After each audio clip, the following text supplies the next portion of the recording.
Good morning, everyone. Paul Ruppel here with Fox 29 News Now. Hope you're having a good day.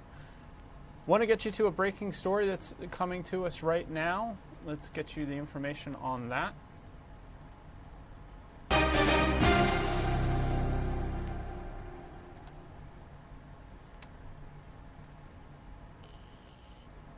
Sad news from the entertainment world today. The Queen of Soul, Aretha Franklin, has died. According to the Associated Press, the long-reigning Queen of Soul, who sang with matchless style on such classics as Think and her signature song Respect, died Thursday at the age of 76. That's according to her representative, Gwendolyn Quinn. The cause was advanced pancreatic cancer. Of course, the last couple of days we've been reporting that folks from the entertainment world and elsewhere have been making the trip to Detroit, Aretha Franklin's home these days, to visit her and say hello and check in on her as she was in failing health. But again, the report is that the Queen of Soul, Aretha Franklin, has died at the age of 76. We'll have more on this on the Fox 29 News at 5, 6, and 10 tonight. Thank you for joining us. Again, this is Fox 29 News Now. I'm Paul Ruppel. I'm the digital media manager here at Fox 29. We bring you live stories from around the region after Good Day Philadelphia each morning. Right now we're following, as we mentioned, the story we had there at the top, the death of Aretha Franklin. We've also got a couple other stories from this morning we're going to bring you. The first is this. The frantic race to save dozens of senior citizens when flames erupted inside a Montgomery County nursing home. I'll show you some video of this. Skyfox was over Manor Care Health in Lower Moreland Township last night, where the fire started around 9:30 p.m. Crews ran from room to room, making sure all the residents got out safely. Firefighters quickly found the source of the fire. Upon arrival, crews had a fire in an air conditioning unit that was quickly extinguished but created a smoke condition in the building. No residents were injured. One employee was treated at the scene and taken to the hospital for evaluation. We learned that 25 residents have been relocated to a different Manor Care facility. Here's more from Paul Randolph, the Huntington Valley Fire Company spokesman. Well, obviously this is a care facility, so you have folks who have ambulation issues, but the folks from Manor Care and our EMTs are taking care of everybody very well and making sure everybody's safe. All the 110 residents that were here are fine, no injuries to any of them. Glad to hear everyone is okay after that. Let's get you to another story.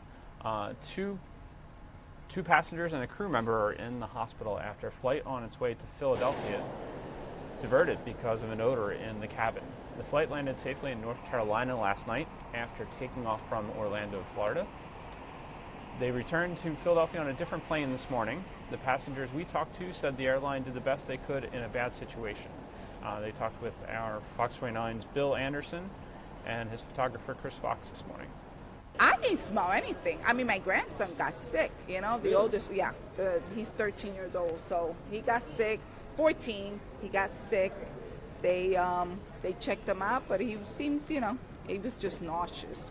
They were pretty good with us, with the kids. They gave us vouchers. They even went out and got my grandson some milk. The guy actually that worked at the airport went out of his way and went to Walmart, and he went and got her a can of the Similac, so they were good. Sounds like the employees helped out the passengers there. There were 230 passengers and 7 crew members on the plane.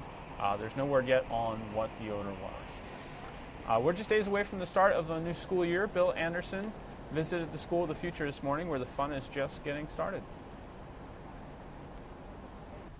Hey, good morning, guys. There's all kinds of things going on here today. It is a back-to-school celebration with the Philadelphia School District. Ring the bell for PHL. More to come on that later. So you've got free books. You've got dental care going on. That's also free. You've got vision care going on. That's also free. Are you hearing a theme here? Everything that's going on out here is free, it's constructive, it's helping young people, and it's encouraging them to get out and get excited for school.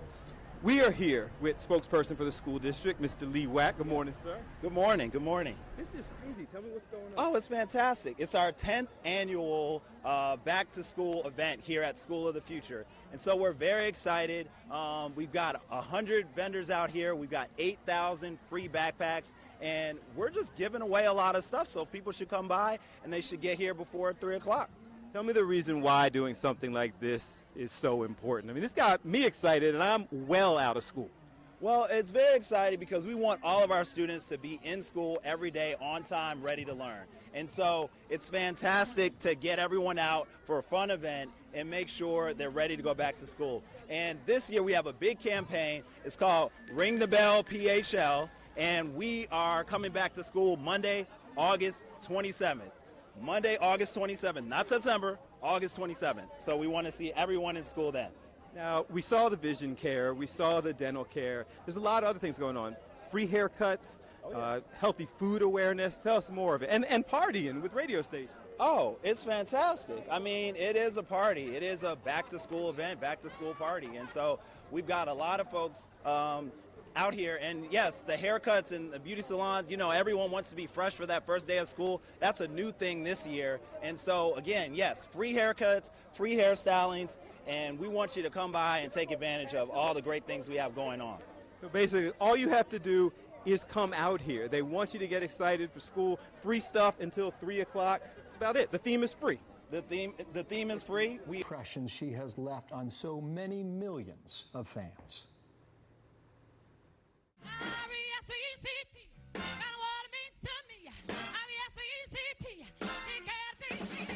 With those... Yeah. Ring the Bell PHL. We're getting excited. That was Monday, the drop the August mic 27th. moment. Ring the bell. Out.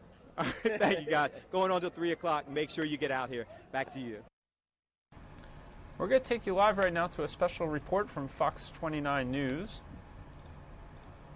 This is a special report from Fox News about the death of Aretha Franklin. Let's take you there live right now.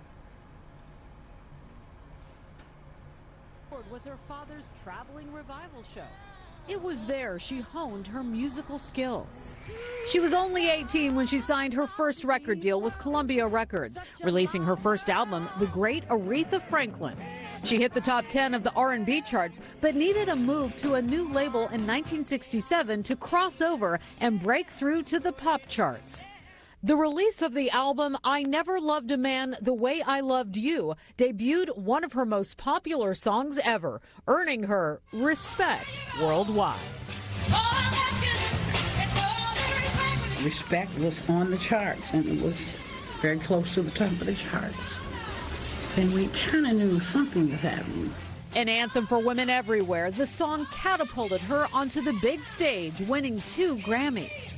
With her fame rising, Franklin became only the second African-American woman to appear on the cover of Time magazine, and she was invited to sing at the funeral of Martin Luther King Jr. And the wind's Her popularity continued to rise in the 70s, winning Grammy after Grammy, transcending platforms, and winning the admiration of fans and performers alike. I heard Aretha's voice. It's just something that she has, and the way she makes people feel, you know, was what I wanted to have. A role in the 1980 blockbuster movie, The Blues Brothers, allowed her to shine on the big screen, introducing her to yet another audience. You better think about what you're saying. You better think about the consequences of your actions. And she topped the charts again with a #1 hit, a duet with George Michael, I Knew You Were Waiting for Me.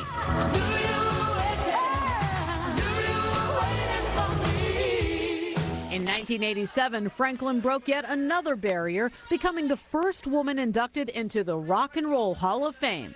And she stood before the nation performing at President Clinton's 1993 inauguration and became the youngest recipient ever of the Kennedy Center honors 1 year later. The accolades didn't stop there. In 2005, President George Bush honored her with the Presidential Medal of Freedom, the highest award bestowed on a civilian.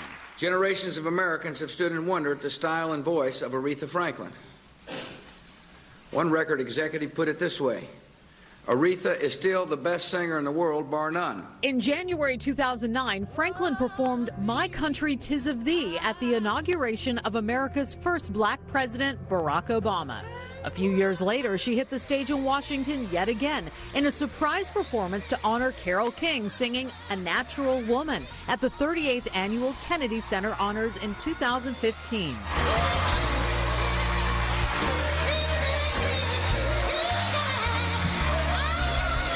2 years later, Aretha Franklin called it quits, announcing she was retiring from touring. Over 5 decades, the legendary singer scored 17 top 10 hits. She won 18 Grammys, plus 2 additional honorary Grammy Awards.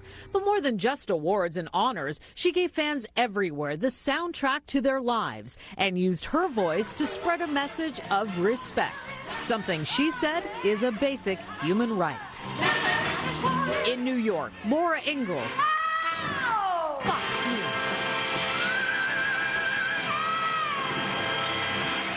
What a life and what a voice. Wow, and it just sings so true. And she sang with a smile on her face when she performed. And that was what she emitted for so many millions and for so many years. Aretha Franklin, age 76. That powerhouse voice, an incredibly gifted musician, an amazing pianist. She recorded some of her earliest music in the church. Age 14, she began singing. Obviously, her music rooted in gospel. She visited New York City. She signed with Columbia Records. And the rest is history. It was that 1967 cover version of Otis Redding's Respect that catapulted her to fame, Bill. A voice like velvet. Can we agree on that? I think our guests will. Fonzie Thornton, good morning to you, former backup vocalist for Aretha Franklin, a singer and songwriter. Fonzie, do you have us, sir? Good morning to you. Yes, I'm here. How are you? Good How morning. do you remember the life of your friend today, Fonzie? Oh, my goodness. She is one of the most magnificent people that I ever met. Just as a great lady, as a businesswoman, and of course as an amazing singer and musician. She was my childhood idol, and I must say that I became acquainted with Aretha Franklin through Luther Vandross, who was my best friend. We used to walk through the streets of Harlem singing the background parts to Chain of Fools and Respect and that type of stuff. And then in 1982, Luther produced an album called Jump to It that I sang on with a lot of New York singers. It was later on in 2008 that Miss Franklin called me to do what she calls put her singers together. In other words, to hire the singers and to be responsible for keeping them rehearsed and keeping these most famous background parts in music history, in place for the concert. So I have just such overwhelming respect for her. She reportedly became gravely ill in her final days in her fight with pancreatic cancer. She was said to be at peace with her journey. You mentioned her being a businesswoman, and that is an important aspect when you look back at Aretha Franklin's life, now dead at age 76. She was the first woman to be inducted into the Rock and Roll Hall of Fame. And just amazing accomplishments. You don't just get there on talent alone. She was an incredibly hardworking woman. Yes, exactly. And she also is a woman that established a genre and a sound. Again, my advice to all young singers who want to reach their audiences and who want to really move people on the level that she did, my advice would be to go back and listen to her and study her and pay attention to her nuances because she was not just a great vocalist. She was a great producer, a great songwriter. She's just a great, my job with her was to keep the singers together, but it was totally under her direction. She heard every note that was wrong. She heard everything that was right. She was just an incredibly astute woman, and she had a great sense of humor. She was, we had a great relationship. You speak so well of her. You used a word a moment ago. I think it's probably the most appropriate word today, and that's respect. Very well stated. I made the remark a moment ago that when she sings with a smile on her face. Did you see that with her when you work with her? Oh, absolutely. It's amazing to, I grew up in New York City in the Johnston Projects, and again, she was my idol, and to be on stage with her and to be singing Chain of Fools, the background parts, chain, chain, chain, and to be singing hoop, hoop, just a little bit, just a little bit. I mean, it's the dream of all dreams, you know, to be a child growing up in East Harlem and to come to the top of the music industry with the most famous artist in the world. She was awarded the Presidential Medal of Freedom in 2003. She was the featured singer at President Barack Obama's inauguration. 18 Grammy Awards. She was one of the most celebrated singers and musicians of all times. Absolutely. As a friend, Fonzie, when you think back at your memories of Aretha, what was she like when she wasn't on the stage and she wasn't under the bright lights? She was, the thing is, she had a great sense of humor. She was so funny because sometimes she would call me, she would call me and say, Fonzie, I have a joke for you. And then she would tell me the joke, and then she would just have an amazing laugh. She had a really robust, almost like Santa Claus laugh, and she loved a good joke. Since she knew, again, that Luther and I were best friends, she always wanted to hear funny stories of me and him hanging out. So she would always call me and say, Fonzie, give me a funny story about Luther. So she really loved to enjoy herself. She also used to invite me to her birthday parties and her Christmas parties and stuff. She enjoyed people and enjoyed hosting people and fine dining and seeing Broadway plays. She was, you know, she was a consummate, you know, amazing woman. Yeah, with an amazing life, right? You touched on her work ethic. The great ones do exactly what you said, right, Fonzie? Yeah. They hear when it's right and they hear when it's wrong. Absolutely. And when they're in the studio or the recording studio or when they're on stage, you know, you as a performer have to meet her level. You have to you have to rise to her barometer of greatness. Did you feel that when you entertained with her? Oh, absolutely. You know, the thing is, one thing that Miss Franklin was very proud of is she was such a professional herself, and she liked to surround herself with professionalism. And her idea, she said very often, she said, an artist's greatest joy is to have her music performed properly. Are we still on? Did I lose you? We sure are. Keep going, Fonzie. You said it well. Yeah, to have her music performed properly. That was one of the things that she often said. And again, she knew her music. She wrote and produced a lot of this music. From Call Me to there's just a bunch of songs that she wrote. So this is a woman who sings to us like she knows what she's talking about. You know what I'm saying? She sung about life and love situations. She sings about life and love situations, and that we can all relate to. And she sings with a voice that knows what she's talking about. Some of Aretha Franklin's famous friends, including the Reverend Jesse Jackson and Franklin's ex-husband, actor Glenn Turman, flocked to her home to visit her in her final days. Gone too soon. Aretha Franklin, 76 years old. Fonzie, thank you so much. You represent her so well, so thank you for being here today. You're very, very welcome. Thank you for asking. You bet. Bye-bye. Aretha Franklin, the news, we were warned about it throughout the week that she was in a situation where she may not pull through, and the news crossed a few moments ago, dead at the age of 76. So to our Fox viewers across the country watching us right now, stay tuned to the Fox News channel and this Fox station for continuing coverage on this story and all the day's news today. Aretha Franklin, gone, age 76. I'm Bill Hemmer with Sandra Smith in New York. This has been the Fox News Special Report. You have been watching a Fox 29 Special Report. We now return you to... Everything is Hello so good. again. I don't drink and eat. I don't. Thank you for only watching. in play. This is Fox 29 News Now. Sorry about the jump in volume there. Again, we're following breaking news. Aretha Franklin. This is the way that the Associated Press is reporting it at this hour. Aretha Franklin, the undisputed queen of soul who sang with matchless style on such classics as Think, I Say a Little Prayer, and her signature song, R-E-S-P-E-C-T, Respect, and stood as a cultural icon around the globe, has died at age 76 from advanced pancreatic cancer. You watched the special report from Fox News as they absorbed the news and had a guest on to talk, one of her backup singers,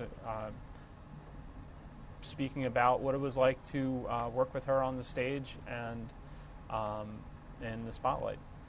So, want to get you back to some other news that's happening in our area and across the nation.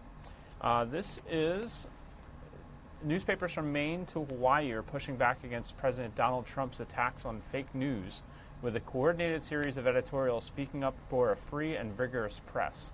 The Boston Globe set the campaign in motion by urging the unified voice and had estimated that some 350 newspapers would participate Thursday. We talked about this morning on Good Day Philadelphia. Here's some video from that report. Well, check out your local papers today. 350. Let me just hold. Can you hold this up for me? Because it's above the fold. And again, this is editorial only. Mm-hmm. The Daily News has one as well, but there you go. Stop the war on the free press. 350 newspapers in the United States will have editorials today about, well, reaction to President Donald Trump's ongoing battle with the press. So the Inky is one of them. But again, 350 newspapers at least will do this. This all stems through the Boston Globe. It pledged to write an editorial on, quote unquote, the dangers of the administration's assault on the press and ask others to do the same, other papers, other editors. Here is their cover story today, Journalists Are Not the Enemy. And here's a look at the New York Times editorial online, A Free Press Needs You. That's the way they're approaching it. I just thought I'd give you a heads up on all these newspapers around the country are having these editorials. No, and normally you don't see the editorial on the front page of the Inky. That's true. It's out there above the fold. Again, that was our Good Day Philadelphia coverage this morning of the editorials that are appearing decrying the president's use of fake news media and assaults on the press, his criticism of what he calls fake news media. Let's get you to another story out of Washington.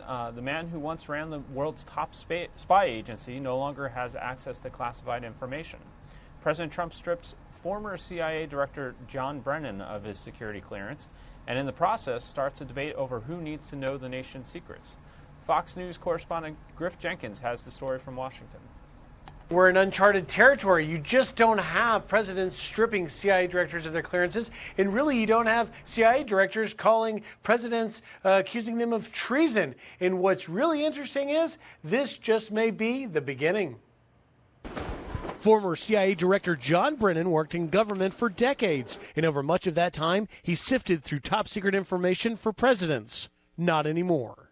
Mr. Brennan's line and recent conduct, characterized by increasingly frenzied commentary, is wholly inconsistent with access to the nation's most closely held secrets. It was no secret that John Brennan was no fan of President Trump, saying the move was part of a broader effort to suppress freedom of speech and punish critics. He also called the president's press conference with Vladimir Putin last month treasonous, and Russia was indeed a sore spot.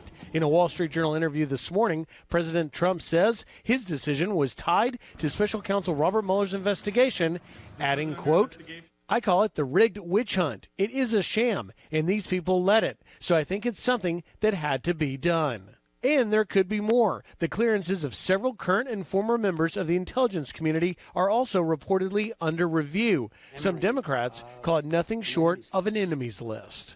These people were being singled out to have either their clearances revoked or in the process of being revoked. To me, smacks of Nixonian-type practices. All of this sparking a larger debate about why former officials need to hold on to their clearances. John Brennan's got every right to say what he wants to say, as long as he doesn't disclose classified information. He does not have a right to a security clearance. That has always been a courtesy, and more importantly, in Washington, it's a currency. And Mike, you mentioned the New York Times editorial page. Well, John Brennan has one today as well, saying that the president's decision was politically motivated, calling the president desperate to protect himself from the investigation. Hello again, Paul Ruppel with Fox 29 News Now. We have a business roundup from this morning. Taco Bell is turning up the heat, and T-Mobile offers new perks to pull in more customers. Fox Business Network's Tracy Carrasco has more in your morning business outlook. Good morning. U.S. stock market futures getting a jump from the news of the U.S.-China trade talks restarting. This after a day of losses on the Dow, S&P 500, and NASDAQ. T-Mobile is partnering with Pandora Media and Live Nation to win over customers. T-Mobile will give 1 year of Pandora Plus service to existing customers who sign up this month through its T-Mobile Tuesdays app.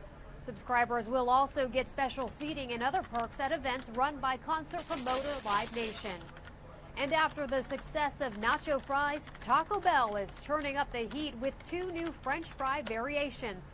The spicy rattlesnake fries, topped with nacho cheese, steak, creamy jalapeno sauce, and pickled jalapenos.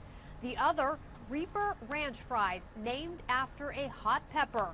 Both of these will be available for just a limited time. That's business. For more, log on to foxbusiness.com. In New York, I'm Tracy Carrasco. That was Fox Business's Tracy Carrasco with your morning roundup. We're awaiting a news conference right now from Philadelphia police about a murder investigation. This happened in West Philadelphia. A woman was shot and killed on the front porch of her mother's home. Police say the 51-year-old victim was walking out the front door of the home near 59th and Master Streets around 3 a.m. Thursday morning when a gunman opened fire. You can see here we're waiting for the news conference to begin. The victim was struck in the head and was pronounced dead at the scene. Investigators do not believe the victim lived at the home with her mother, but neighbors say she was known to visit the location on a regular basis. We have a story on this up at Fox 29 News now, fox29.com, our website, and we are. Steve Keeley reported on it this morning. He said he spoke with.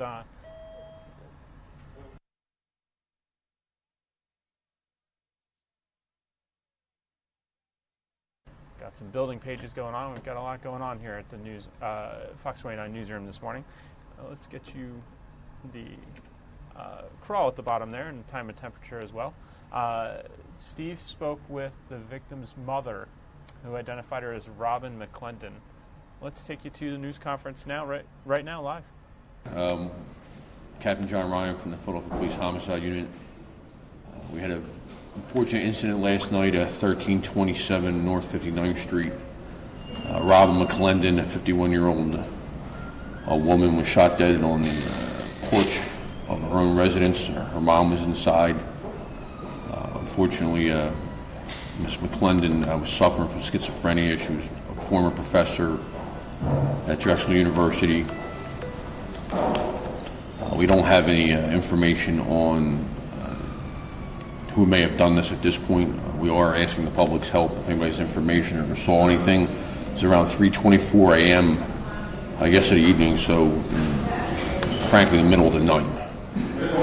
We recovered some shell casings from the block. We don't have any indication that anything would bring this to this woman's door like this.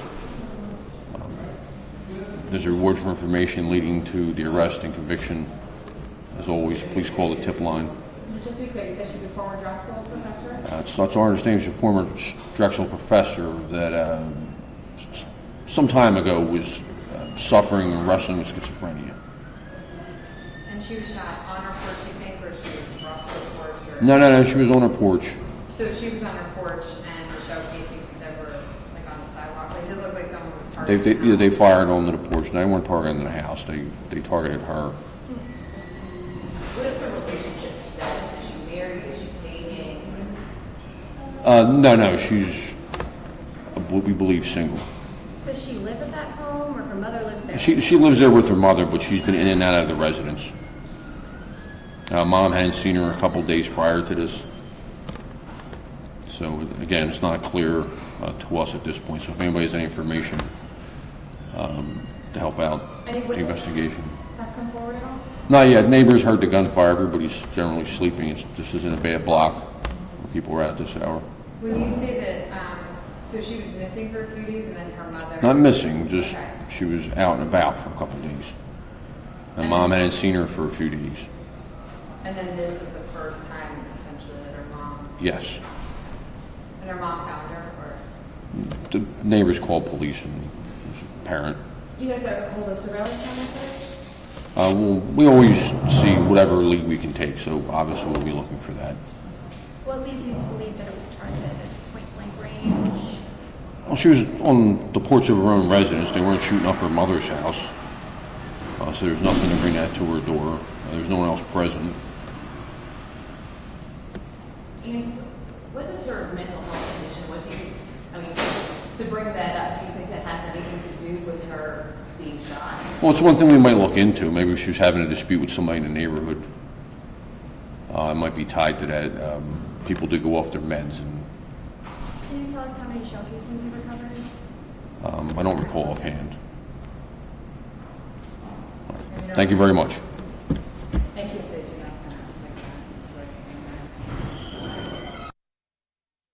Again, that was Philadelphia police talking about a homicide investigation that they're conducting after a 51-year-old woman was shot and killed at 59th and Master Streets around 3 a.m. Thursday morning. She was on her porch, I believe I heard him say. We'll bring you more information as we have it. We'll be updating our story on fox29.com to get you the latest. But again, unfortunately, the woman was pronounced dead at the scene. Homicide investigators are working the scene. Fox 29 Steve Keeley was out there this morning, spoke with the victim's mother. We'll have more on that story on the Fox 29 News at 5. I want to get you to another event that's happening live. This would be the Senate Subcommittee on Homeland Security and Governmental Affairs Permanent Subcommittee on Investigations, holding a hearing on oversight of efforts to protect unaccompanied alien children from human trafficking and abuse. This is occurring in Washington, D.C. Let's take you here to this event right now. Enhance cooperation and to put in place additional safeguards, including the fingerprinting by ORR of all potential sponsors and adult household members. ICE then uses fingerprints provided by ORR to complete a check for criminal activity to ensure ORR has as much information as possible when determining suitability of sponsors and that the UAC will not be placed in a dangerous situation or fall victim to trafficking. To further ensure that UACs are protected from trafficking and abuse, and pursuant to the 2016 MOA, DHS and HHS have also completed and shared with the subcommittee a joint concept of operation, which memorializes the existing processes and procedures in areas where the two departments have joint responsibility. This important document lays out the responsibilities of each department and further delineates these responsibilities to the components and agencies within DHS and HHS. DHS cares deeply about UACs in its custody, takes seriously its responsibility to protect them from human smuggling, trafficking, and other criminal actions, and is committed to working with our partners in HHS to ensure that UACs are protected from trafficking and abuse. Thank you again, and I welcome your questions. Commander White, we'll hear from you now. Yes, good morning. Chairman Portman, Ranking Member Carper, I'd like to thank all of you for the opportunity to appear before this subcommittee on behalf of the Department of Health and Human Services. I'm Jonathan White. I'm a career officer in the U.S. Public Health Service Commission Corps. I've served HHS in 3 administrations. I'm presently assigned to the Office of the Assistant Secretary for Preparedness and Response, and I previously served as the Deputy Director of the Office of Refugee Resettlement over the Unaccompanied Alien Children Program. And I'm here to provide an update on an interagency effort that HHS expects will have a positive impact on the work of the UAC program. So HHS has a process for placing UAC with parents or other sponsors that's designed to fully comply with the 1997 Flores Settlement Agreement, the Homeland Security Act of 2002, and the William Wilberforce Trafficking Victims Protection Reauthorization Act of 2008, and to ensure the care and safety of UAC who are referred to ORR. The Memorandum of Agreement with the Department of Homeland Security that was signed to become effective on the 7th of June 2018 is an enhancement to HHS policy to require fingerprint background checks from parents or other sponsors and to other adults who live in the household. The MOA improves the process for the two departments to share information about UAC at the time of referral from ICE or CBP to ORR, while the children are in the care and custody of ORR, and upon release from ORR care and custody. Both DHS and HHS recognize special attention is required to ensure that the transfer, the placement, and the release of UAC occurs in a manner that's safe for the minor and the communities into which they're released. So the MOA sets forth a process by which DHS will provide HHS with information necessary to conduct suitability assessments for sponsors using appropriate federal, state, and local law enforcement and immigration sources. Specifically, ORR requires a background check of all potential sponsors, including parents, and any adults who live in their household. Under the MOA, ORR will transmit those fingerprints to DHS to perform criminal and immigration status checks on ORR's behalf. DHS will then submit those results back to ORR. The information sharing addressed in the MOA is consistent with the requirement of the TVPRA that the secretaries of DHS and HHS develop policies and programs to ensure that unaccompanied alien children in the United States are protected from traffickers and other persons seeking to victimize or otherwise engage such children in criminal, harmful, or exploitative activity. In fact, the MOA provides a framework to implement the more specific mandate that upon request from the Secretary of HHS, the Secretary of DHS shall provide information necessary to conduct suitability assessments from appropriate federal, state, and local law enforcement and immigration databases. Now, the MOA does not address all appropriate coordination between DHS and HHS or in UAC matters, nor is that the intent of it. The DHS-HHS MOA of February 2016 called for the establishment of a working group comprised of UAC subject matter experts from both departments to address operational matters for inclusion in a joint concept of operations, or JCO. On July 31st of this year, the agencies completed the JCO, and I'd like to highlight for you some of the significant matters covered in the JCO. The JCO provides field guidance and standardization of interagency policies, procedures, and guidelines related to the processing of UAC who are encountered by DHS, whose care is then transferred to HHS after being placed in removal proceedings pursuant to Section 240 of the Immigration and Nationality Act. The JCO does not take the place of agency policy regarding the processing of UAC, nor is it a substitute for legislative action where required. Rather, it's an interagency agreement to standardize agency operational relations. The JCO memorializes current practices for custody transfer and transportation, including the placement into and the discharge from ORR custody, immigration processing and influx matters, services requirements such as medical evaluations and emergencies, and the Flores minimum standards for HHS facilities, and the reporting of allegations of abuse. Cooperation between DHS and HHS regarding the transport, processing, placement, care, and discharge of UAC is essential. Both departments take their roles seriously and work closely with interagency and foreign counterparts on a daily basis to ensure the fulfillment both of DHS's mission to enforce federal law and HHS's mission to provide care and release consistent with the best interest of the child. The agencies expect the JCO to be a living document that will change as laws, policies, and procedures change. HHS believes it is a significant component in the growing array of tools the agencies use as we go forward to providing care and services to UAC. I'd like to thank the senators for their continued interest in the administration's efforts. We've had many productive and beneficial meetings discussing this with your staff, and we'll continue to assist you in any way we can. Thank you for this opportunity to update you on ORR's recent efforts in the UAC program and for your ongoing commitment to the safety and well-being of UAC. I'll be happy to answer any questions you may have. Thank you. Thank you, Commander White. One, I'll hear from you, Mr. McHenry. Thank you, Mr. Chairman. Mr. Chairman, Ranking Member Carper, and other distinguished members of the subcommittee, thank you for the opportunity to speak with you today regarding the Department of Justice's role in efforts to protect unaccompanied alien children, or UAC, from human trafficking and abuse. Stopping human trafficking and abuse is a top priority for the department, and we welcome this opportunity to talk about the department's efforts in ending this scourge, especially in the broader context of illegal immigration.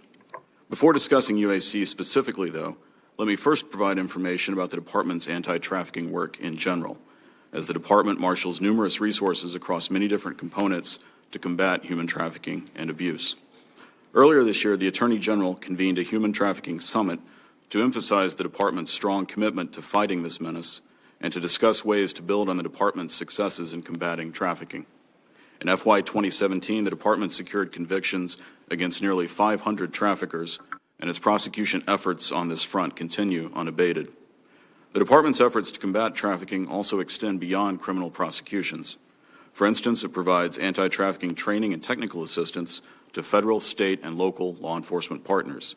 The Department also works with trafficking victims to help ensure their rights are respected and to recover any restitution. Further, in FY 2017, the Department invested more than $47 million in programming to combat human trafficking, with most funding supporting direct services to survivors. The Department has also established policies to ensure that UAC in the United States are protected from traffickers and other individuals who may seek to harm them. For example, for aliens in immigration proceedings, employees of the Department's Executive Office for Immigration Review, or EOIR, follow established protocols for referring cases of suspected child abuse or human trafficking. Additionally, by regulation, immigration proceedings involving an abused alien child are closed to the public. EOIR also administers the Legal Orientation Program for Custodians of UAC, or LOPC, in cooperation with the Department of Health and Human Services. The LOPC provides legal orientation services to UAC custodians, including information regarding a custodian's responsibility to ensure the child's appearance at all immigration proceedings, and a custodian's responsibility to protect the child from mistreatment, exploitation, and trafficking. In the immigration context, human trafficking often goes hand in hand with alien smuggling and other schemes to facilitate the improper entry of aliens into the United States, as both smugglers and traffickers seek to exploit weaknesses in border security and enforcement of the immigration laws. Consequently, the Department prioritizes criminal enforcement of immigration laws passed by Congress. Further, it maintains no blanket exemption from criminal prosecution for individuals who violate those laws, including and especially smugglers and human traffickers. Although the Department of Justice generally has no operational or logistical role in either the physical care or processing of aliens for removal from the United States, including UAC, it recognizes that UAC and immigration court proceedings are an issue of significant concern. There are over 80,000 pending UAC cases currently before EOIR, which is approximately 11% of its overall pending caseload. The median time between the filing of a notice to appear in a UAC case and the first hearing is 161 days. More than 70% of pending UAC cases have been pending for over 1 year, and the median time to complete a UAC case is 465 days. Only about 9,600 UAC cases have been completed in immigration court through the first 3 quarters of this fiscal year, compared to over 135,000 non-UAC cases.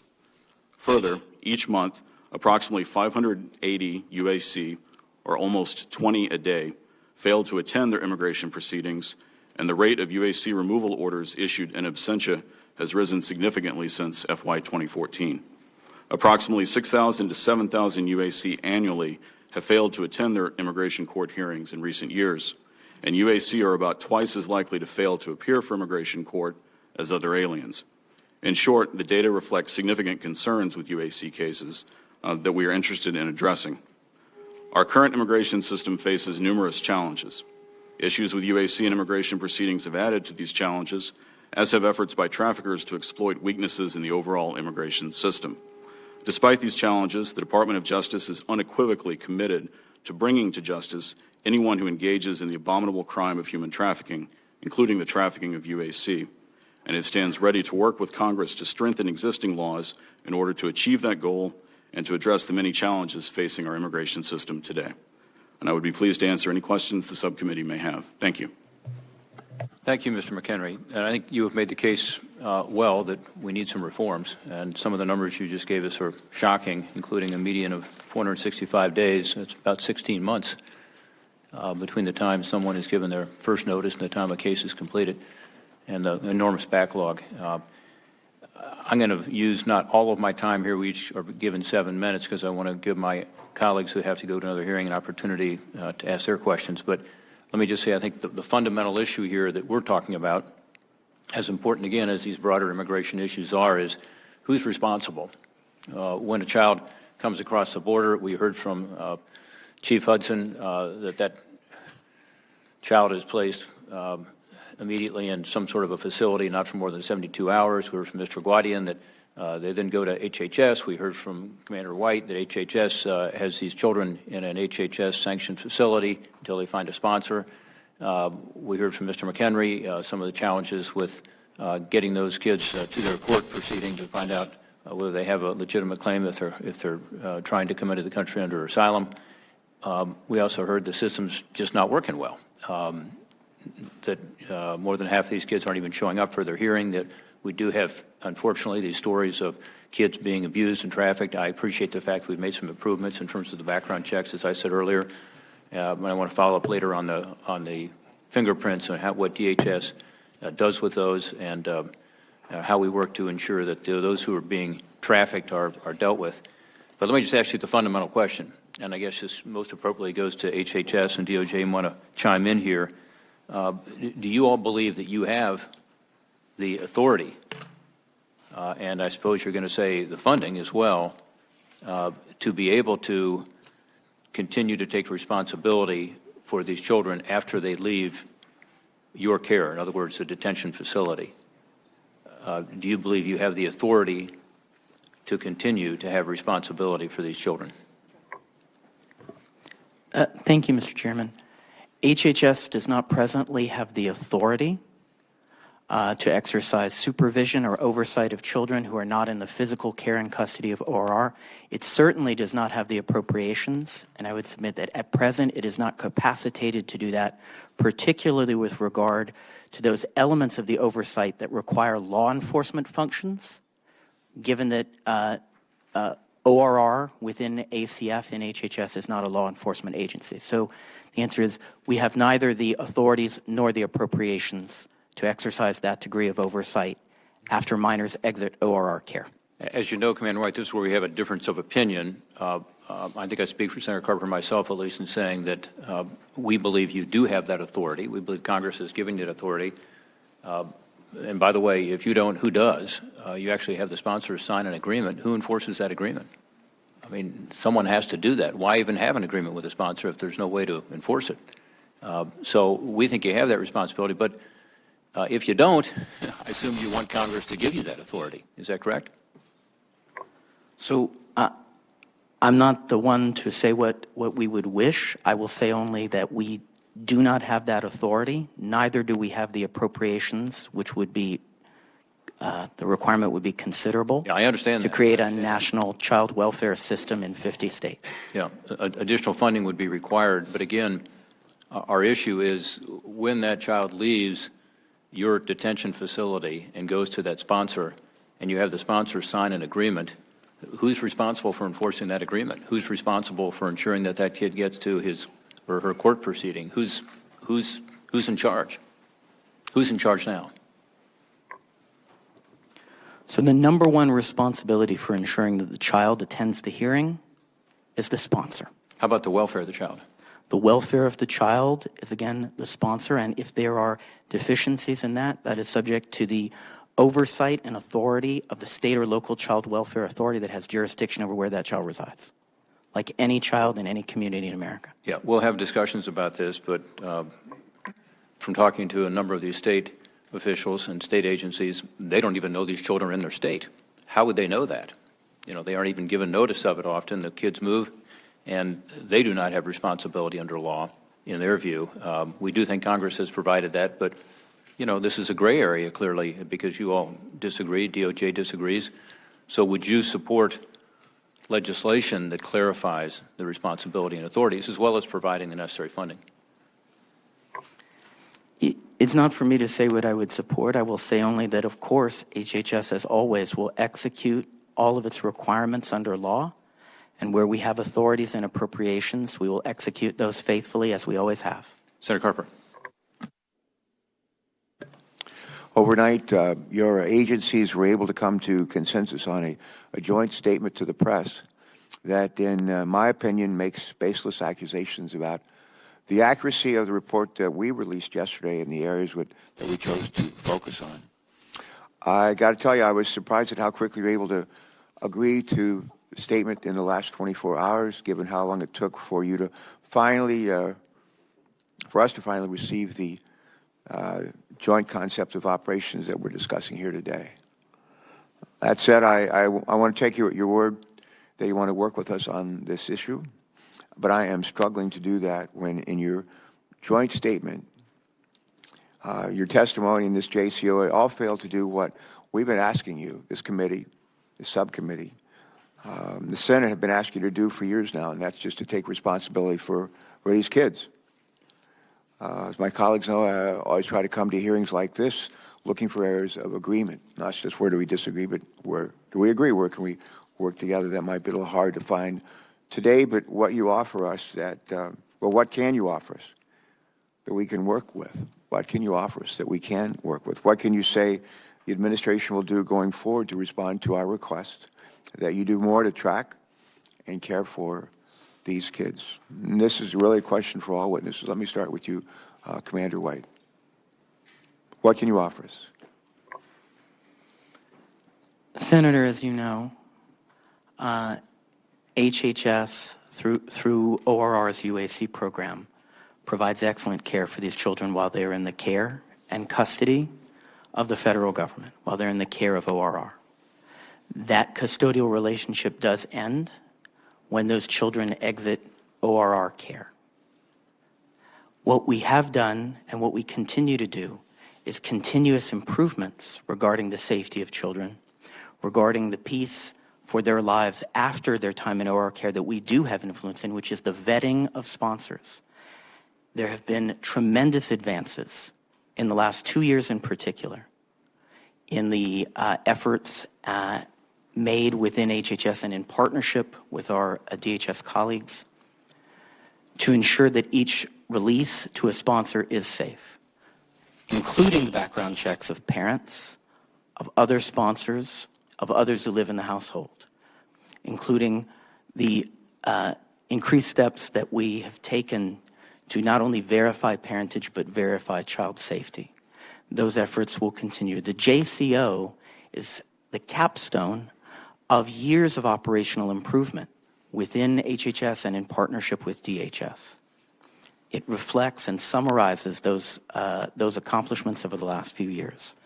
That effort is ongoing, and I can tell you as a person who has worked in the ORR program, never ending. There's a ceaseless effort to see what can we do tomorrow to make kids safer than they were yesterday. That's on the mind of everybody who works in ORR. And we absolutely value working with you on that. Thank you very much. Mr. McHenry, same question. What can you offer us that we can work with? What can you say the administration will be doing going forward to respond to our request that you do more to track and care for these kids going forward? As I indicated in my opening statement, the department doesn't have an operational or logistical role in the care and custody of the UAC. That's primarily with HHS. But what we can do, and we're happy to take back any suggestions the subcommittee may have, our area is limited primarily to the immigration court process. As I indicated, our judges, our court personnel, they have protocols to follow if individuals show up and there's any evidence that they might be trafficked. They follow those protocols. We can ensure that the regulations are followed so that proceedings aren't open, so that people can't just come in if an abused alien child is having a case. And we can also have our LOPC program, which I alluded to, which provides services, meets with the custodians either in person or by telephone, explains to them their responsibilities, which includes the responsibility to make sure the children attend their hearings and to make sure that the children are safe from mistreatment or potential trafficking. Those are the three areas that we can offer. All right, thanks. Mr. Hudson, please, same question. Thank you, Senator. I was pleased to hear that the committee has recognized that there is an influx of UACs that are problematic for immigration enforcement. We are committed to working with the committee and the full Senate and Congress different solutions that could help end the illegal immigration that we're seeing along the southern border. All right, thank you. Mr. Guardian. Thank you, Senator. As you know, Senator, ICE's role in the care of unaccompanied children is very narrow under the TVPRA. To answer your question on what ICE can offer up, we have submitted some legislative proposed reforms to close the loopholes in certain legislation to eliminate the push and the pull factors that are driving these UACs into our country. Thank you.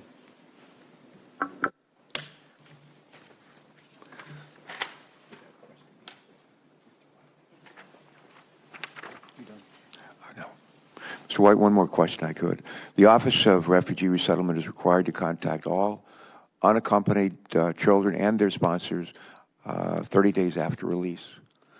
During the subcommittee's hearing, I think it was back in April, we learned that HHS previously lost track of nearly 1,500 children. I don't need to remind you, Commander White, of how shocked we were to hear that news at our last hearing. What steps has HHS taken to learn more about the location and welfare of each of these children? There are no lost children. There are some families that don't take our call. There's a big difference. Our requirement is to reach out, to have the programs that have provided care to the children reach out 30 days after to the sponsor and the child and see if there's anything they need, anything they can help them with. But it is not mandatory that the sponsor or the child take the call. And many immigrant families, after the children leave OR care, do not want anything more to do with us, and do not want anything more to do with the systems that they have been through. Well, why do you think that is? Senator, many individuals come out of the shadows to take their child from us, and some of them return to the shadows. These are individuals who are living undocumented in the United States, in most cases, and they believe they have cause to fear us. All right. My time's expired. Thank you.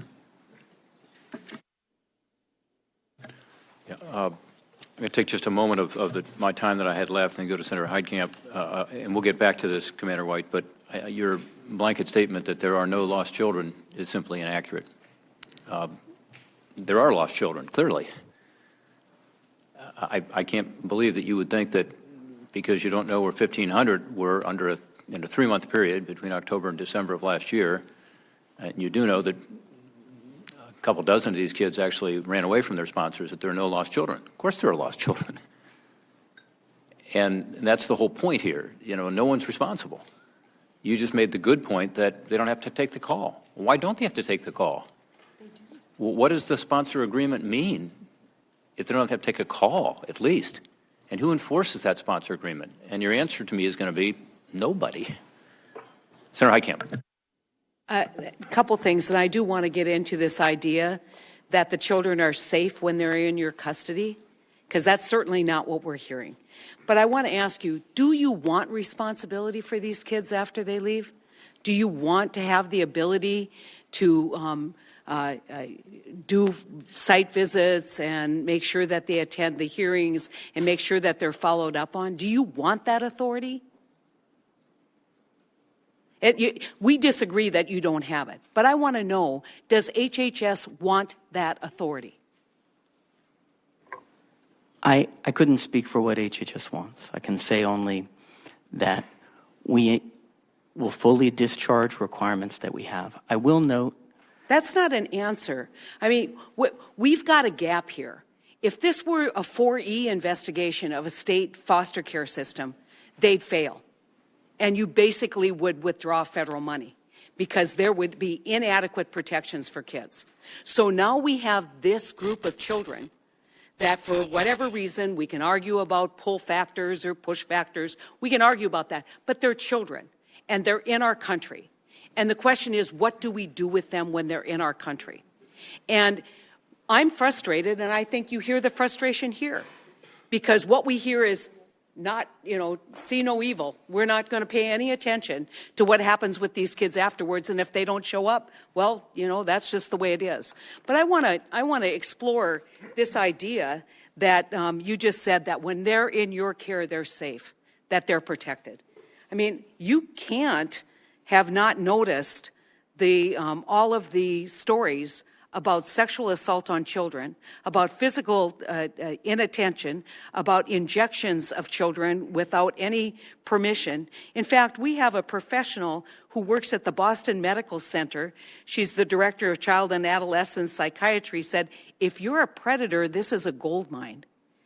I mean, I'm concerned even beyond what happens with these kids when they're out of your custody, and we can't seem to agree on whether you have any responsibility for them. I'm concerned about what happens to them when they're in your custody. What are you doing to follow up on these dramatic and very disturbing reports that we're hearing about child sexual assault, about physical abuse, even something like, scrubbing a toilet with your bare hands. I mean, these are all legitimate reports that we're hearing over and over again. And for you, as an official of HHS, to come to this hearing and say, they're well treated, tells me that you're not taking this information seriously. 125 reports to law enforcement of child sexual assault in detention centers that are run by HHS, or at least contracted to run by HHS. Doesn't that concern you, Commander? Ma'am, any allegation of abuse or harm to a child in care concerns me and everyone who works in HHS and in ORR profoundly. It is not the case. It is not the case that we You're are not saying taking none of action this on is these. true? No, that's not what I'm saying at all. Okay. I'm saying that the statement that you just made, that we have done nothing about these, is untrue. So you've covered a lot of ground. Let me try and pick which one to talk about first. Would it be helpful if I talk first about what we do anytime there's an allegation of sexual assault? What would be good is for you to backtrack on your original statement that kids in your custody are safe, that that there's no mismanagement within custody, within those facilities of what's happening with these kids. That would be the first thing, an acknowledgement that you do have a problem. My statement that we remain committed to the safety of every child in our care and work to affect the safety of every child in our care is true. That's not what you said, though. What you said is children in your custody are safe. Our program exists to keep those children safe. And any child... Well, you're failing. That program's failing by all accounts here. So let's move beyond that. And why don't you tell me what you do when, have you withdrawn any kind of contract to any of these facilities where these allegations have been levied? Have you done any kind of investigation? Are you currently reviewing whether you should move children who are in facilities where there's actually been criminal charges against employees of these facilities, criminal charges brought that they sexually assaulted numerous children in these facilities? Where are those investigations? Yes, there are investigations made by ORR and by federal and state law enforcement and licensure authorities for every instance where there's an allegation of abuse against... Has anyone lost their license, or have you removed children from any of these facilities? I would have to get back to you on whether anyone has lost their license, because I had a state question.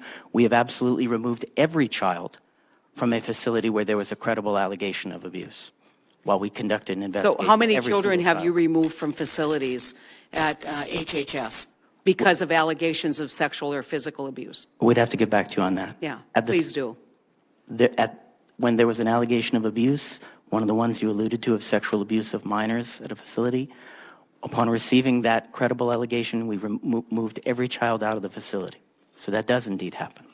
Well, I can tell you, along with the rest of America, this sickens me. It sickens me that these children have been put in this position and in harm's way, and that we in the United States government have responsibility for these children. Now let's just move on, because I only have about 50 seconds left.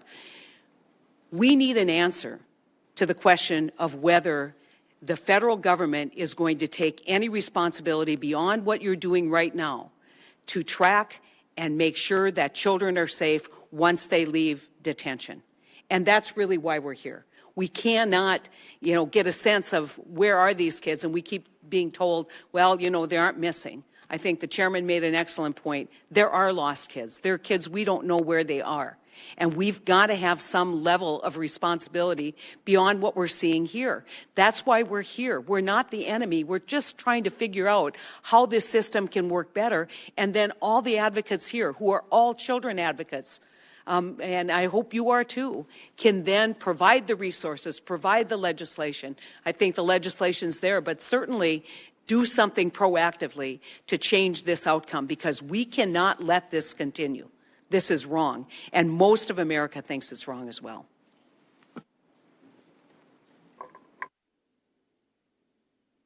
Senator Hassan. Thank you, Mr. Chairman and Ranking Member, for this hearing. and for following up on this important issue. I really appreciate the subcommittee's continued focus here. I want to thank the witnesses for being here today as well. And I think I want to start by just echoing what you've heard from some of my colleagues. Let's be really clear here. If a sponsor isn't answering a phone call, you don't know where that child is. So you can't tell us there's nobody lost if you haven't had a conversation about whether the sponsor still knows where the child is. And one of the things that concerns me is I hear the words agency by agency represented here, limited responsibility, not our job, not our focus. We don't know once X, Y, or Z happens. That's not acceptable. A siloed response to child welfare is not acceptable. These children are here, and the American people want to know we are doing what we would do for any child to make sure they are safe. And that requires a level of interagency cooperation and a level of cooperation, federal, state, to local government, that is not reflected in your testimony and has not been reflected in your actions. So I want to start, Commander White, with the question about our relationships with the states here. States can do more to help unaccompanied children who have been placed with sponsors if the states know that the children have been placed there, such as providing child welfare services, the information that kids are coming and where they've been placed, and notifying school systems that there are now children in their jurisdiction who should be attending school. But in our last hearing, Assistant Secretary Stephen Wagner said that the agency usually fails to give states this basic information. I'm a former governor, and I find that really troubling. I am well aware that there are sometimes issues between state and federal governments with communication, but the reason that the agency cited for this lack of communication is that you don't know who to contact in the state. And that seems awfully weak to me. The last hearing we had here, one of the DHS representatives said, well, I've got a great relationship with emergency personnel in the state. My suggestion might be to DHS, pick up the phone and ask them who the child welfare person is in the state. Your emergency response people will know that. In New Hampshire, you can call the governor's office, 603-271-2121, and they will tell you who's in charge of child welfare agencies in the state. So what specific steps has HHS taken to get that information? Have you reached out to the governor's offices of states where you're placing children? Have you reached out to the attorney generals or to the child welfare agencies that HHS has relationships with?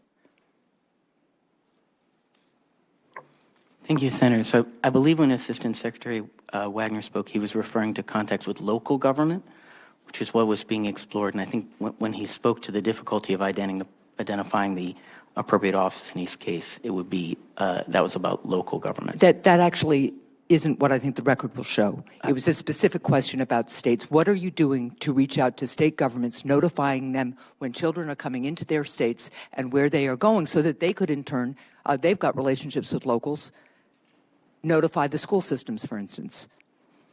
So I'll take that back for action, but I'm not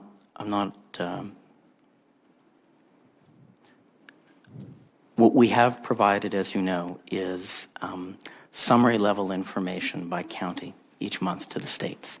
But we have not provided individual notifications to states on each reunification of a child. That's correct. You need to be doing more. And I was given a commitment at the last hearing on this issue that you would be doing more. So I'd like to see you all stepping up to this because, for example, if a sponsor turns out to be a safety risk to a child, despite the best efforts of the federal government to make sure that sponsor is well suited, if that child isn't coming to school and the school knows the child's supposed to be, the school can investigate. The school can save a child from abuse or neglect and trauma, but not if they don't know that the child is there. And it seems to me the very least the federal government could do is provide that information and then follow up on it and make sure it's being distributed. So thank you for the commitment today, and I'll have my office follow up with yours so that we can actually get some specific dates about when we will see a plan for notification to states and local governments and school districts about when unaccompanied minors are coming into their jurisdiction, since you also have said that those state and local entities have responsibility for the safety of these children once they get out of HHS's custody. I'd like to move on to a related issue, which is helping to reconnect families after the Trump administration forcibly took children away from their parents at the border earlier this year. I think we all agree that taking children from their parents is morally reprehensible and an affront to our American values. And pediatricians, psychologists, and health professionals have made clear the lasting harm of these forced separations.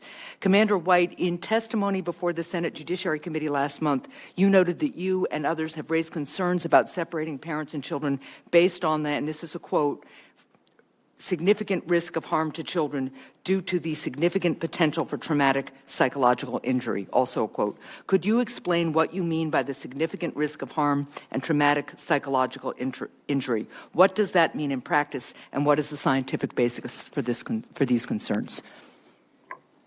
Thank you, Senator. It is well established in the pediatric psychiatric literature as well as in the practice research for child welfare and foster care systems that separation of children, particularly young children, from their families is a traumatic event. There is a significant potential for both short-term diagnosable psychological illness and long-term psychological illness as a result of that traumatic event. That's well supported in the scientific literature. That was what I was referring to, although I think it's probably well understood without being a mental health professional how separating a child from their family could cause them injury. Thank you. You noted in your testimony last month that you and others, and again, this is a quote, raised concerns about policies that would result in separating families. What specific actions did you or others you know of take to make this argument or to prevent separations? Again, I participated only in discussions of potential policy outcomes, not in any which followed the policy announcements. We raised concerns through our own leadership. Additionally, I communicated these concerns in interagency discussions. As a reminder, as I said this in the last testimony, our concerns focus both on the best interest of the child, but also on the operational implications for the program and its capacity to serve children. Both of these were addressed in our concerns that we shared. Thank you, and thank you, Mr. Chair, for letting me go over a bit. I think the best interests of children would be served if you all start working together and really leaning into this as opposed to working in silos and disclaiming responsibility and authority. Thank you. Senator McCaskill. Thank you, Mr. Chairman. I've had some experience in children that have been removed from their families in my years as an assistant prosecutor handling criminal cases, and then as years as the elected prosecutor in Kansas City. I can assure you, if a child was removed from their family and 6 months later it was determined that no one was paying attention to where that child was, literally no one, it would be a huge scandal in my state. It would be a scandal in all of our states. And I can't tell you, this is about the 4th or 5th time I've been on this dais. And no one seems to be worried about the fact that you all get to wash your hands of these children. You want to talk about catch and release? You're catching these children, and then you're releasing them, and everyone goes like this. Not my problem. I think the thing that really stuck out to me in the report that the committee issued was the finding, and this was finding number 14.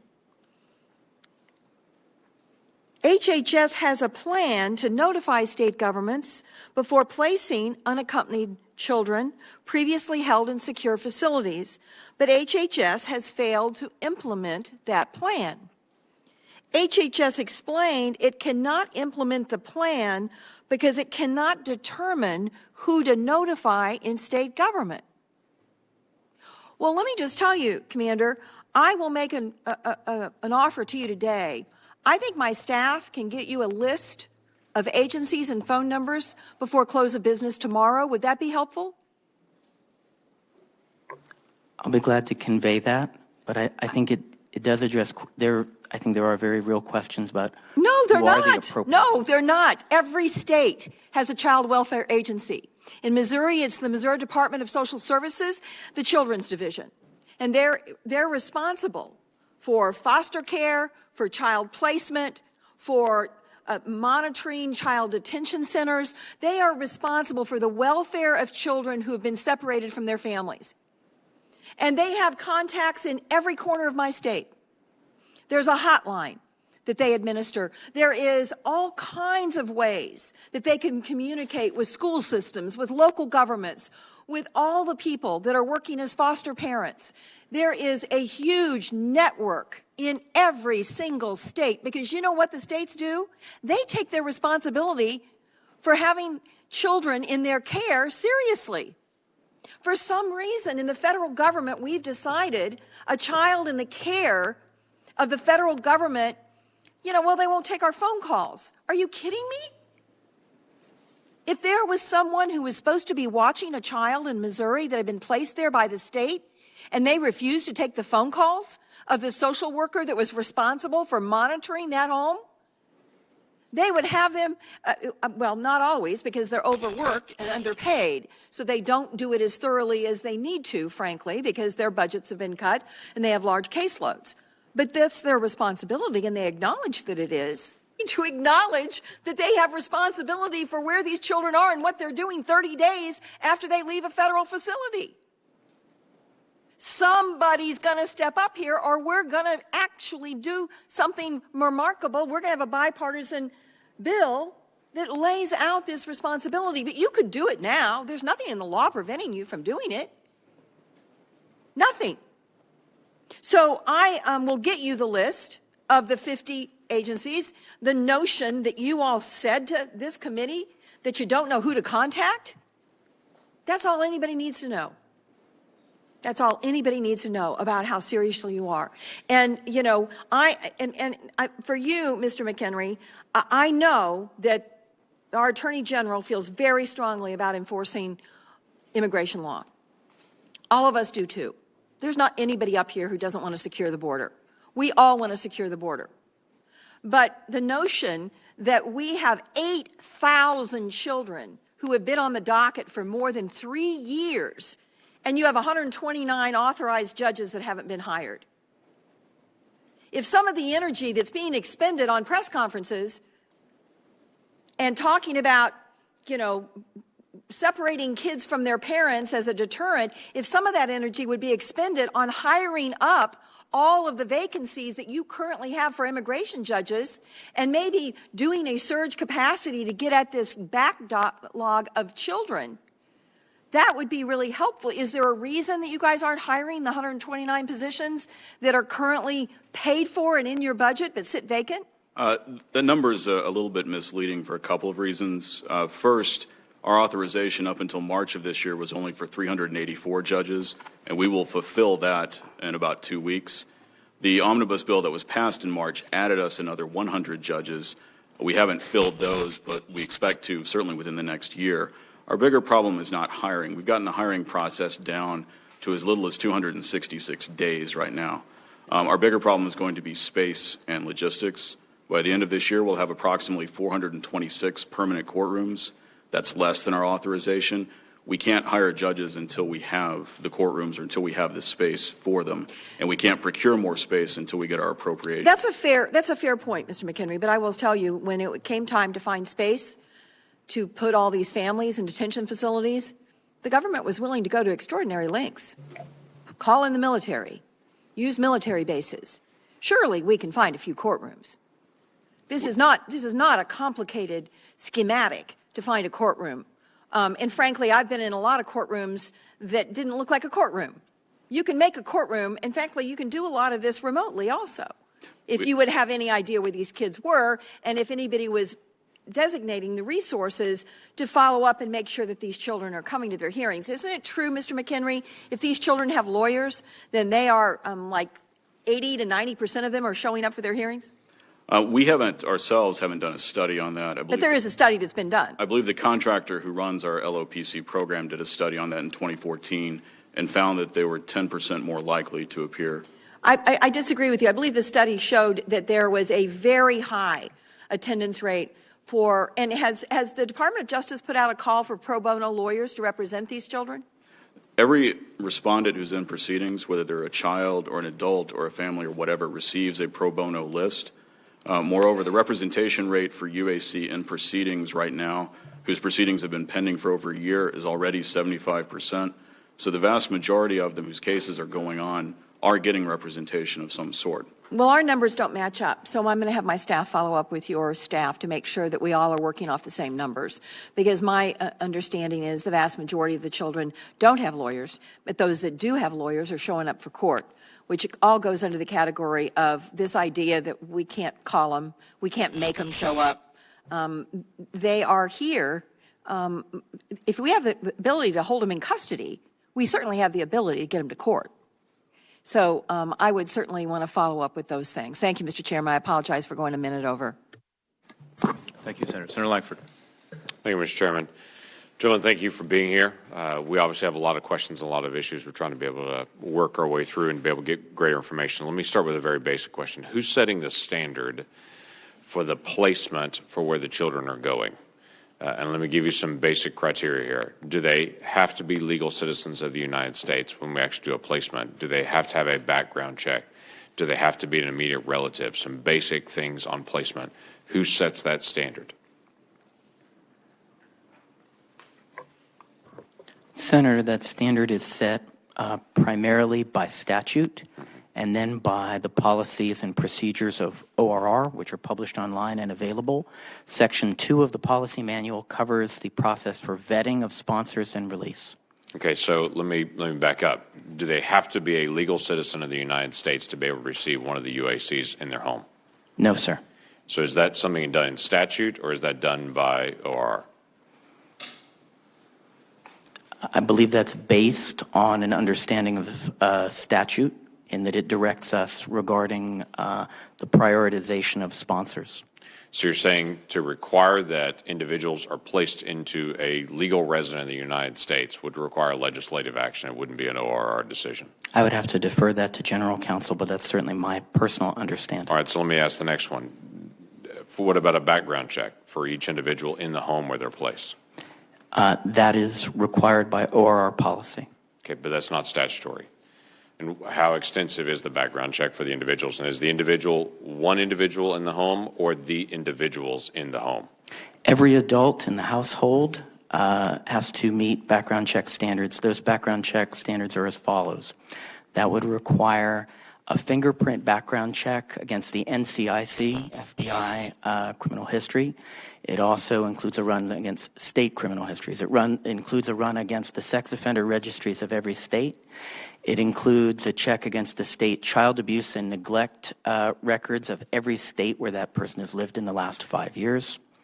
And, of course, it also involves the pretty extensive vetting by the social workers who work in the program based on interviews and documents received from the sponsor. Okay. What is your best guess on the percentage of UACs that are placed in homes where they're not legally present in the United States? Where the sponsor does not have legal status? Correct. I don't have an exact number, but it will be the great majority.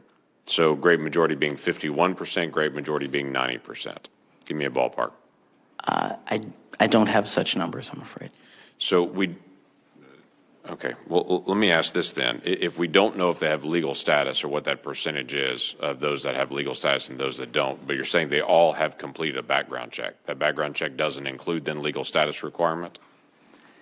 There's not a requirement that they have legal status. However, the background check process, as revised by the MOA, does include DHS providing immigration information from its databases to HHS. Okay, so help me connect the dots then. So we do know then how many individuals do not have legal status? I don't have that number with me. That's what. But that is a known number. I would have to go back and see. It's historically not something that we have captured in a reportable format. That may have changed in the months since I left ORR, particularly in light of the new MOA. Does that seem odd to you that we're placing children in a home where we don't know if they're legally present in the United States or not? Or does it seem normative? No, sir. I think we know in virtually every case whether they are lawfully in the United States. What we don't have is a reportable aggregated number on that. That's a number we should have just to be able to get a good feel for that and what that would mean. Tell me on let's say 30 days later, you talked about them taking phone calls or not taking phone calls and engaging with you. Within 30 days, do you still have ongoing contact with those children that have been placed? We would make that contact through the phone calls. And where there are any concerns or if we fail to reach them and it triggers a concern, that does trigger a reporting process to those authorities, which are typically state and local authorities, which have authority, which have jurisdiction over the child's case. So let me ask you just a question with that. 1 month after that child's been placed, how many of those children we still know where they're living and we still have contact with them? I don't have those numbers with me. So again, what I'm trying to figure out is, at what point, well, let me ask one more question, and I'll do the overview with it. How many of these children are showing up for their hearings? Take even the first hearing, the UACs that are there, the first hearing that they've been asked to show up at, what percentage are they arriving at that first hearing? So I'd have to defer to DOJ for that question. Mr. McHenry? We don't track based on individual hearing. Proceedings can have multiple hearings. Right. And moreover, their presence may be waived in certain circumstances. They may appear by telephone or by VTC, so we wouldn't have that number. So I'm trying to figure out how many that we actually know are showing up to hearings or still engaged in the process. Do you have a number on that at all? The closest estimate we have is our in absentia rate, the number who receive an order of removal for not showing up at the hearing. But that's not showing up for anything then? That's not showing up for the hearing at which the judge issues the order. Right. They may show up at some hearings, but not others. Some may be continued, whether they appear or not. There's not going to be a rate for individual hearings. The closest estimate we can come, or the closest metric we can use, is the in absentia rate. Which is what for UACs? For the last 3 or 4 fiscal years, it's been about 6,000 to 7,000 annually. It's currently running about 580 per month. What's the percentage on that then? The percentage out of the total number of cases is probably slightly less than 10%. We have roughly 80,000 cases pending, and if we have 7,000 a year, 10% that are in absentia, 90% that are showing up for those final hearings. These are reversed. These are pending cases, so they haven't had a final hearing yet. Well, if you've been ruled on in absentia, then they were making a final decision. If you're talking about all completed cases, and it's about 12 or 13,000 per year, then it's a little over 50% who are getting an in absentia order and having their case completed that way. Okay, without showing up. What I'm trying to figure out is, and going back to some of the prior conversation, if they're in foster care in my state and they're not showing up for hearings, or we don't know where they live, or they're not answering a phone call, someone goes to check on them to be able to find out, where are you? Why are you not showing up for a hearing? Why are you not engaged? What I'm trying to figure out is, at what point are we engaging back to say, this individual didn't take a phone call, didn't show up at a hearing, has not answered a phone call, someone's checking to find out where are they still there? Is that happening? If we attempt to make contact with a child or parent and we do not make contact, then where there is a concern, we make a report. Depending on the nature of the concern, we make that report either to a federal or state law enforcement agency or the child welfare authority that has jurisdiction where the child lives. In that state. And then do we know if the state's following up, or any individuals are following up, or law enforcement is?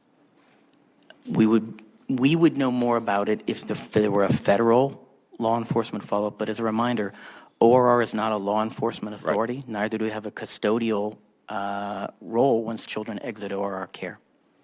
That we guarantee that children show up for their hearing when they are still in ORR care. But once they're delivered to someone else, then that's something else. Someone else has got the ball then at that point? HHS does not have the authority for custody of minors after they exit ORR care and custody. So I'm still trying to process this because TVPRA states this: the care and custody of all unaccompanied alien children, including the responsibility for their detention where appropriate, shall be the responsibility of the Secretary of Health and Human Services.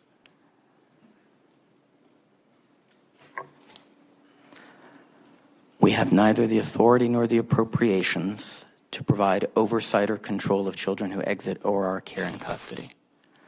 Those minors are assigned a sponsor. All of those who remain in the custody of the federal government are in ORR care and custody, and that's what the TVP area is referring to. Okay. Thanks, Senator Langford. Those were all good questions that deserve an answer. And I think the summary, Mr. McHenry, correct me if I'm wrong, in terms of how many unaccompanied kids actually show up for a hearing, I think their best number is that it's less than half. So about 53% are not showing up. That's correct. If we're looking at completed cases, cases that have been finished, that's about the current rate right now. Yeah. So that would be shocking to most Americans to find this out. About 3% of these kids who are unaccompanied end up being deported.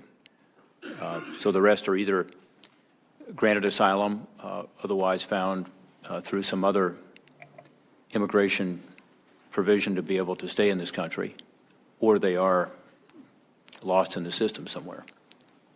So that is one of the issues here. The issue is who's responsible for ensuring these kids are not abused, make sure that they are getting the proper care. These are vulnerable kids, but also the integrity of our immigration system. And neither one is being accomplished right now. So, I mean, and this notion, you know, we can argue about whether you have authority or not. I think it's pretty clear. Senator Langford talked about the TVPRA, which is the more recent legislation, but I look at the Flores decision, goes back to 1997, and, you know, it says that the former INS, where Chief Hudson used to work, had authority to take children from sponsors who abused them. So the decision of this court was, you know, that was the responsibility of INS, in addition to the statutory language that was mentioned. HHS inherited INS's responsibilities for unaccompanied minors under the Homeland Security Act of 2002. Do you agree with that, Mr. McHenry? Yes, the Homeland Security Act transferred most of the enforcement authorities under immigration law to DHS. From INS to HHS. So we don't see this as a really difficult legal issue. We think you have the authority and responsibility. We think that's clear. But if you disagree with us, again, I assume you're going to be calling on us to write legislation to give you that authority, because I assume you want it. I mean, how else are you going to enforce these sponsor agreements? Here's a sponsor agreement. It's a page and a half. This was required by the Flores decision, and it's very specific as to what these sponsors are responsible for, including ensuring that these unaccompanied kids get to their hearing. That's laid out very, very clearly here. It's not happening. So who is enforcing these agreements today, Mr. White, Mr. McHenry? Who is enforcing these agreements? We're not a law enforcement agency. Where a child re-enters ORR care or a sponsor seeks to sponsor a second child, any prior history of not fulfilling any term of their agreement would definitely affect the decision. So a sponsor who has not in the past lived up to their agreement, this would be a factor in determining their suitability to sponsor that child again or another child. So nobody's enforcing the agreement. That's what you're saying. All you can do is say if somebody wants to be a sponsor again, you can look back to see what they've done, but nobody's enforcing the agreement. At our last hearing, we talked about these calls, and we appreciate the fact that the last hearing HHS told us what it had learned from calls, again, from October to December of 2017, a 3-month period. We had a little disagreement earlier when you, Commander White, said that there are no lost children. There clearly are. I mean, your own testimony said that there were 28 kids who had run away, 1,500 kids roughly who, and I quote HHS testimony under oath, we could not ascertain with certainty, end quote, the whereabouts of almost 1,500 kids.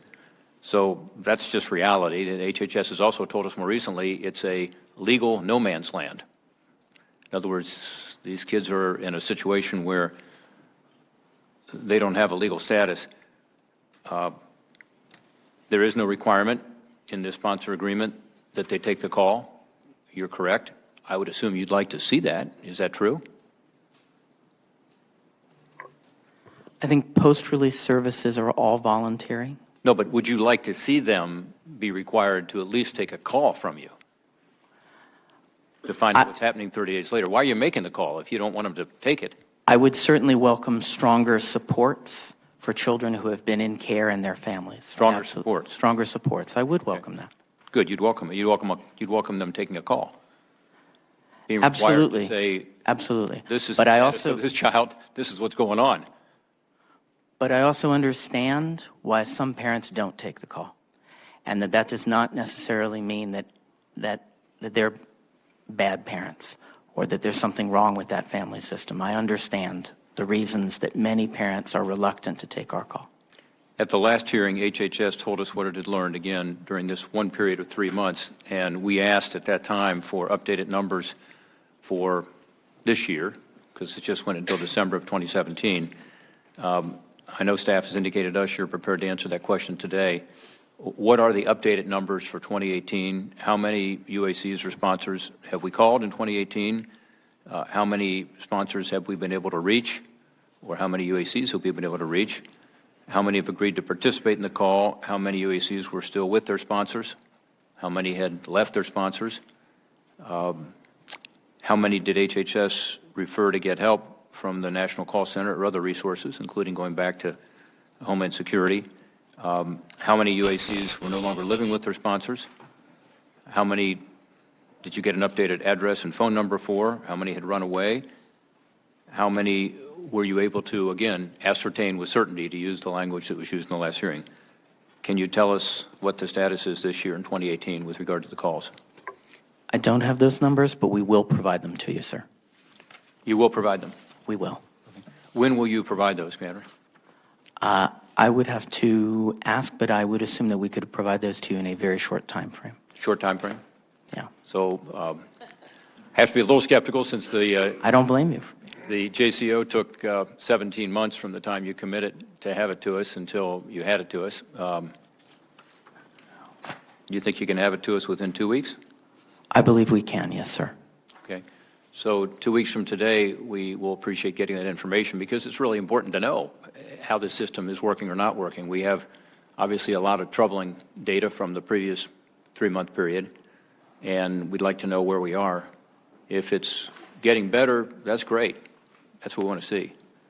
If, as we probably all suspect, it's not, we got to figure something out here, don't we?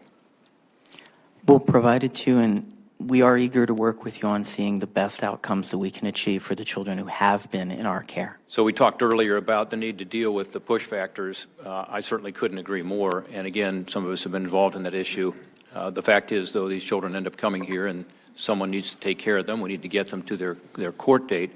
In terms of getting them to their court date, expediting that process, Mr. McHenry, back to you again, because you're the one who's responsible, I suppose, at DOJ to try to expedite this process. You said 8,000 of those cases have been pending for more than 3 years. Is that correct? That's what our current numbers show, yes. Yeah. Should we prioritize unaccompanied children cases? We do in certain circumstances, but there's a limitation to them. As you know, under the statute, if they file for asylum, that has to be adjudicated by USCIS first. They have the initial jurisdiction. So the immigration case is on hold until USCIS makes that determination. Additionally, many UAC apply for special immigrant juvenile status, which is a multi-step process. They have to get a dependency order, typically from a state. Let's back up for a second on USCIS. Since we have with us here today DHS representatives, my understanding is that's not where the backlog occurs. In other words, they handle their cases on a pretty expedited basis. Am I inaccurate about that? I'd have to defer to them. I don't have the numbers. Maybe you can talk a little about how you do that. This is the initial claim of asylum and how much of a backlog there is in those cases. Is that the slowdown, as Mr. McHenry is suggesting? I can talk to the front end of the process. So anytime we take anyone into custody and they do have a credible fear claim, we clearly document that in all of our paperwork. We notify in the administrative file, ICE ERO, who then sets up the CIS initial screening interviews. And I would defer to ERO for more information on that. But we do take that information and take that credible fear claim.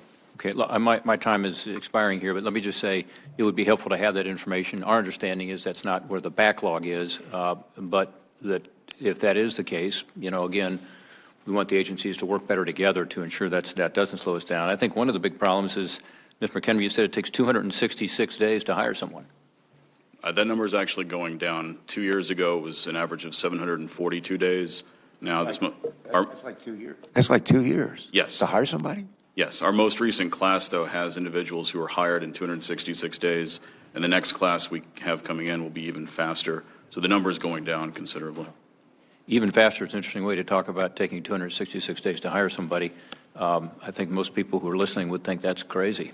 And, why can't we expedite that? So, again, if you need help from us, and we're looking at this as part of the legislative solution we talked about earlier, we want to expedite these. We want to get these judges in place. We want to be sure you're up to your fully authorized amount. We understand you need some more courthouse space. We want you to have that. We also think that having 58 courts around the country is inadequate.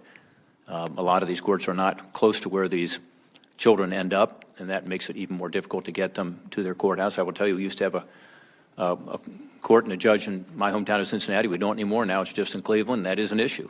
That 4-hour drive is an issue. So I would just suggest that we're ready to help on that, and we need to do it. One final question. If the custody ends, as Commander White has said, when the child is placed with a sponsor, who is the legal guardian of these children? When the child goes, as was the case of these 8 Guatemalan kids who were sent to a trafficker, it's not a parent, it's not even a family member, which continues to happen today, that kids are given to sponsors who are not family members. Who's the sponsors? What's the sponsor's responsibility there? I mean, who is the legal guardian of this child? Someone has to be the legal guardian of the child. Who is it? It's the sponsor who is responsible for the emotional and the physical needs of the child. But not the legal guardian.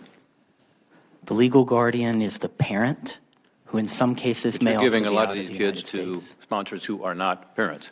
10% of reunifications go to sponsors who are either distant relatives or non-relatives. Yeah, They're well, vetted to a an higher uncle or an standard aunt than is not a anyone. legal guardian either. That's right. Just Most of these children's or legal somebody guardian adjudicated is to be a outside legal the guardian, right, Mr. McHenry? Legal guardianship is usually a matter of state law, and it would likely vary depending on the local state practices. Yeah. Okay, I just want to make that point. There is this legal no man's land, as HHS has told us, and we need to resolve that issue, among others. So, being sure these kids are properly treated, being sure they have a guardian, being sure that they're getting to their court proceeding, that the immigration laws are being held up, the integrity of the system, all are important. Senator Carper. Our staffs have been working on drafting legislation to enable you, the folks who work with you, for you, to meet their obligations. I think the moral obligations to these kids that have come here. Chairman Johnson gave us right at the beginning of the hearing. He read an accounting of just horror stories, one horror story after the other, that explained pretty well why people will give up everything in their home countries, to try to and travel through a difficult, dangerous journey to try to get here, to face an uncertain future. They do live, in many cases, horrific lives in Honduras, Guatemala, and Salvador. And one of the things that I focused on, a number of us have focused on, is what can we do to, as we've done in Colombia, and helping Colombia transform a country that was literally about to go down 20 years ago to being a actually prosperous, generally successful country today. And there's something called the Alliance for Prosperity, which we are funding, and we need to continue to fund in the next budget going forward. But we're going to write legislation. We're starting on that now, as you know. And you can make us an unguided missile or a guided missile. And I'm just going to ask, we'll just start with you, Chief. This is not really your bailiwick, but you bring a lot of expertise and experience into this. Some council advice you'd have for us and our staffs as we draft some legislation to address some of the concerns that we're hearing about again today. What a couple of piece of advice you'd have for us to focus on? Well, thank you for that. And again, we're committed to working with the members in the Senate to look at any legislation that would help with border security. What I would offer is that we have had a number of court decisions and rulings that kind of juxtapose, I think, the intent of the law against where it actually falls out today. And I think any action that could bring some more clarity to some of these interpretations would be helpful from an immigration enforcement perspective, sir. Give us one more. That's a good one. Well, you have the disparate treatment under TVPRA for those contiguous country UACs, for example. If you have a Mexican UAC or a Canadian UAC in our custody, if they pass the trafficking screening test, meaning there's no derogatory information and no fear of harm in return, we can return them to their native land if they should so desire and withdraw their application. That's not so with UACs from non-contiguous countries. We're required to put them under TVPRA into 240 proceedings. So that's just another example, sir. Good. Thank you. Mr. Guardian, same question. Make us a guided missile. Yes, sir. Thank you, Senator, for this opportunity. I would offer up that you close the loophole in the Flores Agreement for the 20-day release, mandatory release in the Flores Agreement currently. I would also offer up and agree with the Chief that the TVPRA be amended to make sure that all juveniles are treated the same. Just because there's a Mexican juvenile or a Canadian juvenile, they should not be treated any different than Central Americans. We can currently, after an initial vetting, looking for trafficking signs, we can return those individuals to those countries. We currently can't do that with Central American kids. That would eliminate a push-pull factor. Mm-hmm. Chief, I saw you nodding your head. You wanted to comment, please? No, I'm in full agreement with my partner from ERO. Those are the two largest things, I think, that are affecting the process and flow today as we're seeing it from the immigration process perspective. I think Flores is a complicated matter. It's before the courts today, different machinations of that. But if we could hold family units, for example, for the pendency of their proceedings together, we would not be putting them on the streets where they're having to look for jobs, having to look for different avenues of support. We could have a determination made by the immigration judge whether or not they have a credible fear claim or an asylum claim or any other benefit that they may get. But at this point, once they leave our custody, it's difficult, as we've pointed out today, to find where any immigration violator may be. All right. Commander, Mr. McHenry, briefly respond to what you heard from your colleagues at the table. And do you agree with the advice that they've given or shared with us, or disagree, or would you modify it? Just very briefly. I don't think I have a comment on any of those things. I think from our point of view, what would likely be most important in looking ahead to legislation is that we think it was a wise decision to assign the care of children to a child welfare agency, not a law enforcement agency. I would encourage you, please don't make us a law enforcement agency.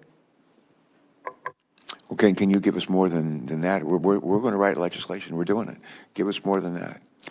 Law enforcement should be a prerogative of those who are trained law enforcement professionals, and care on the best interest of the child, that of social workers.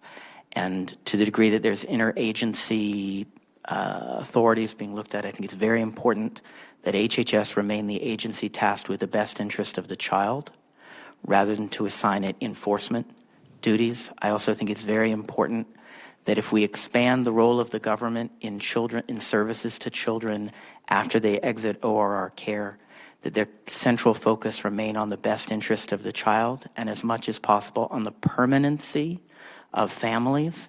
So when we look at things like enforcing sponsor agreements, there needs to be attention to avoiding situations that result in separation of children from their families and sponsors become their families for matters other than the immediate safety of the child. That would be my strong recommendation to you. All right, thank you. Mr. McKenna, keep in mind in the next couple of weeks we're going to be working on we call a mini omnibus appropriations bill, and it will include probably Department of Defense, probably Department of Health and Human Services. And in terms of funding, in addition to actually working on the authorizing language that we're talking about, but in addition to that, some funding shortfalls, some places we ought to be especially mindful of. Any advice you have for us there? On the operational side, I would defer to my colleagues at DHS because they're on the front lines of the enforcement.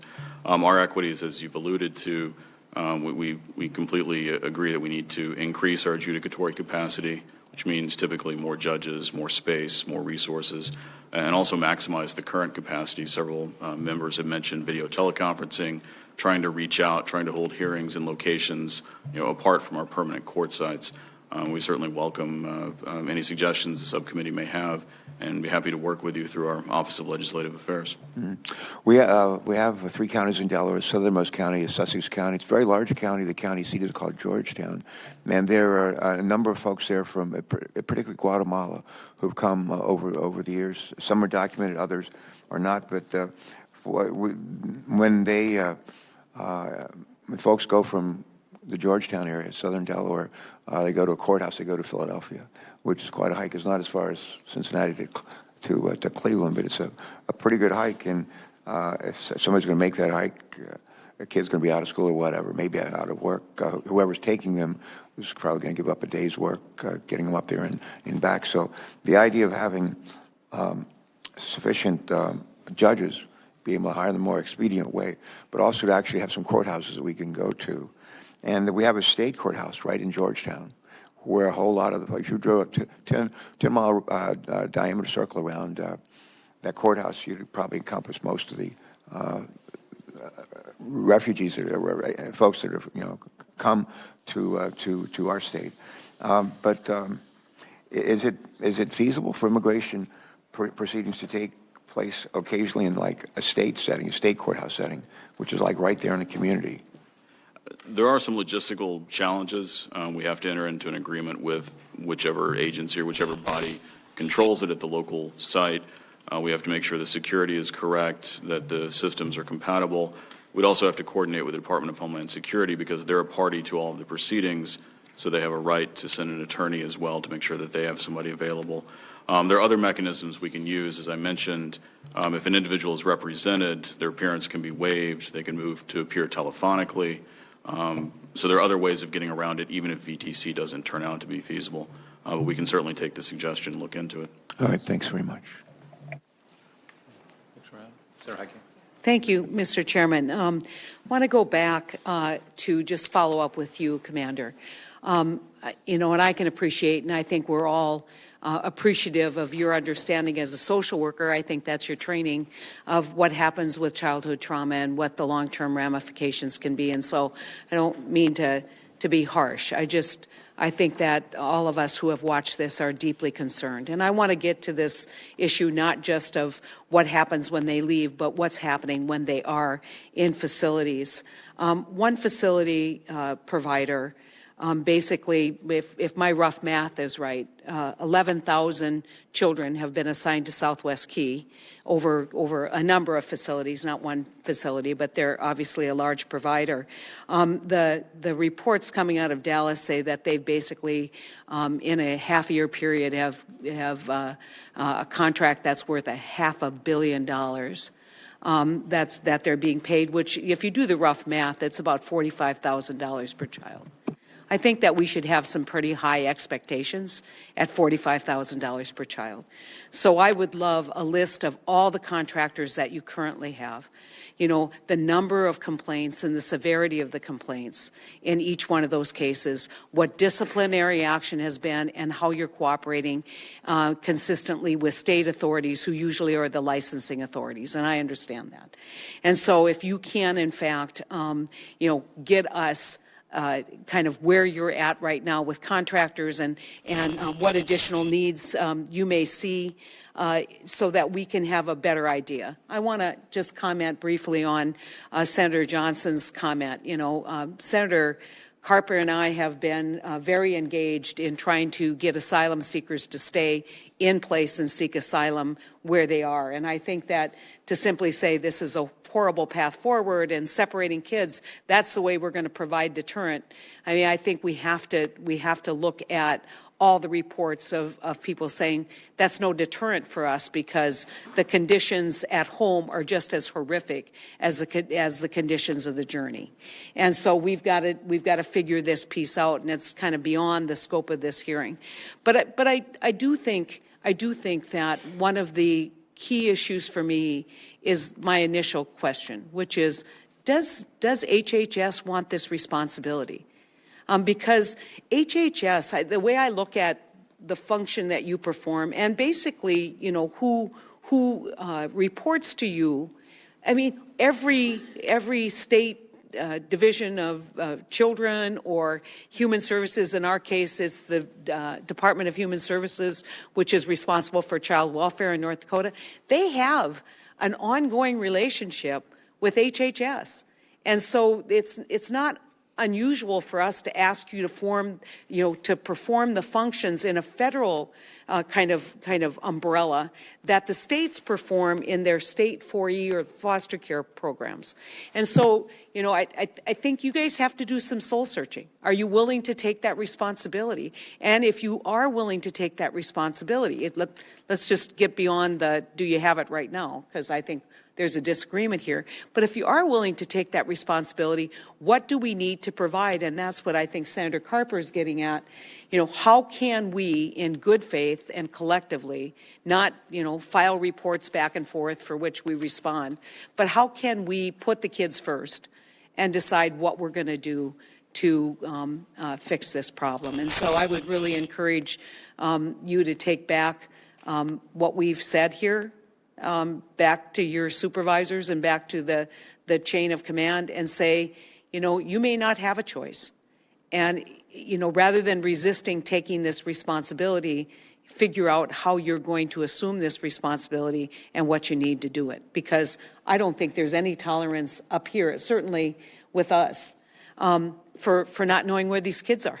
That's just a non-starter for me. I want to know where all these kids are. I want to know what their status is. I want to know, you know, whether they've been placed in places that are safe. And we know a lot of these kids come up here as indentured servants. I mean, that they're required, that a lot of these kids are required to work to pay off whatever the transportation was if they truly were unaccompanied. I mean, we can't be ignoring the possibilities here. And so the possibility of abuse outside the system, but we have to rectify the abuse inside the system that we all agree you have responsibility for. So I want to thank you for your acknowledgement of trauma, your care of children. I didn't mean to be too harsh, but it is imperative that we get our arms around this problem and move forward with solution-based evaluation and numbers. And so please get back to us and let us know what we can do to help you perform this function and be better foster parents. Thank you, Mr. Chairman. Yes, ma'am. Yeah, I'd like to ask both Commander White and Mr. McHenry. Mr. McHenry, you have a lot of experience around the law.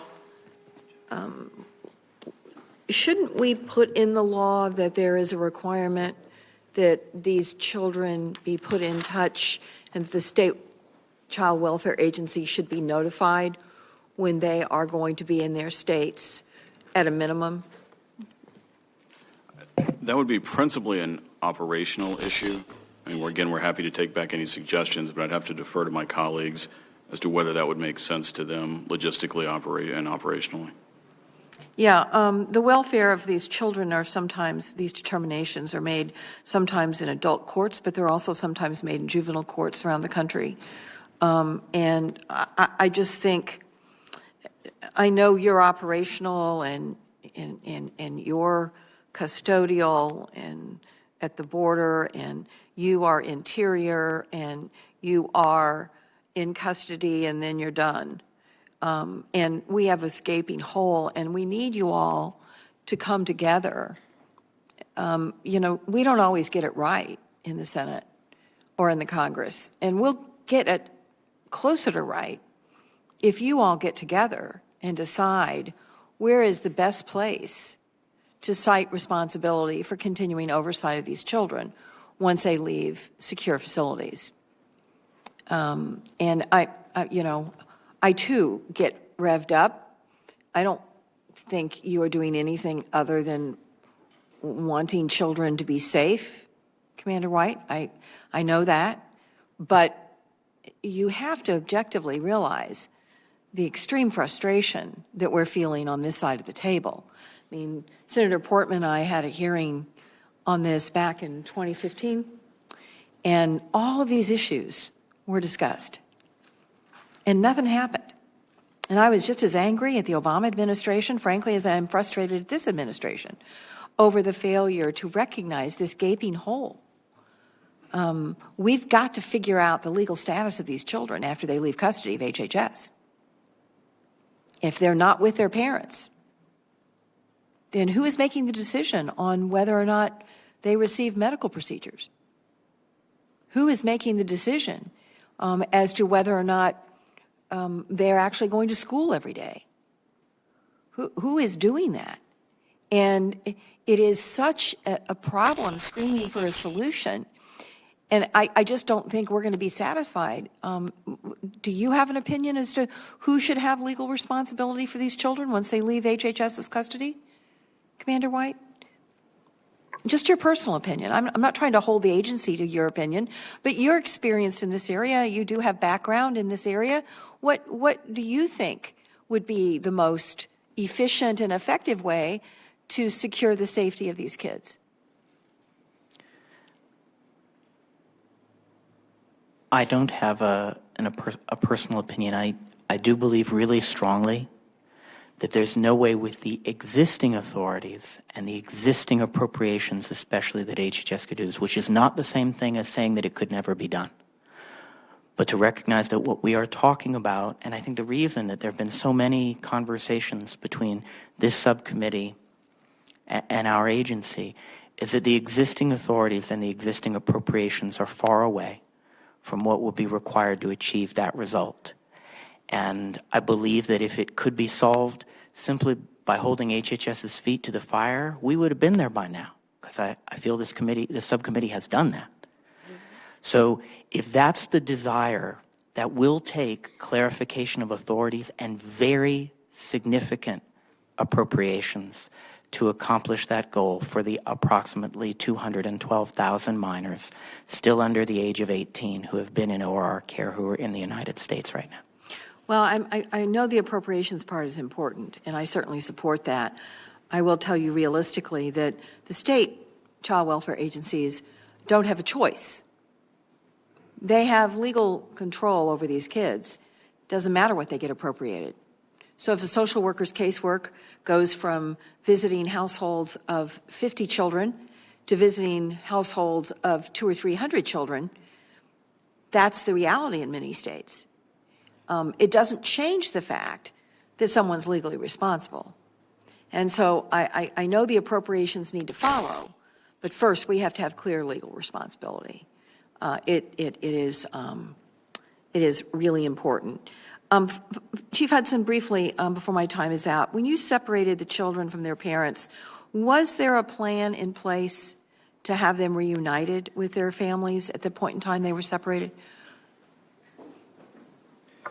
CBP and the Border Patrol only dealt with reunifications with regard to those individuals who are in our custody, that when they went through the criminal process, they got time served, and when they returned back into our custody from the courts, the children were still there. So there were approximately 500 of those reunifications that we were involved in. The larger reunification effort we were not involved in for the physical reunification. We supported our partners in ERO and HHS to continue to evaluate data, make sure we had all the finer points, and it really was revalidation. We had the information. It's just checking, dotting the I's and crossing the T's. So I understand that there was a subset that you all had direct responsibility for. I guess what I'm asking you and Mr. Gaudian, is that how you say it, sir?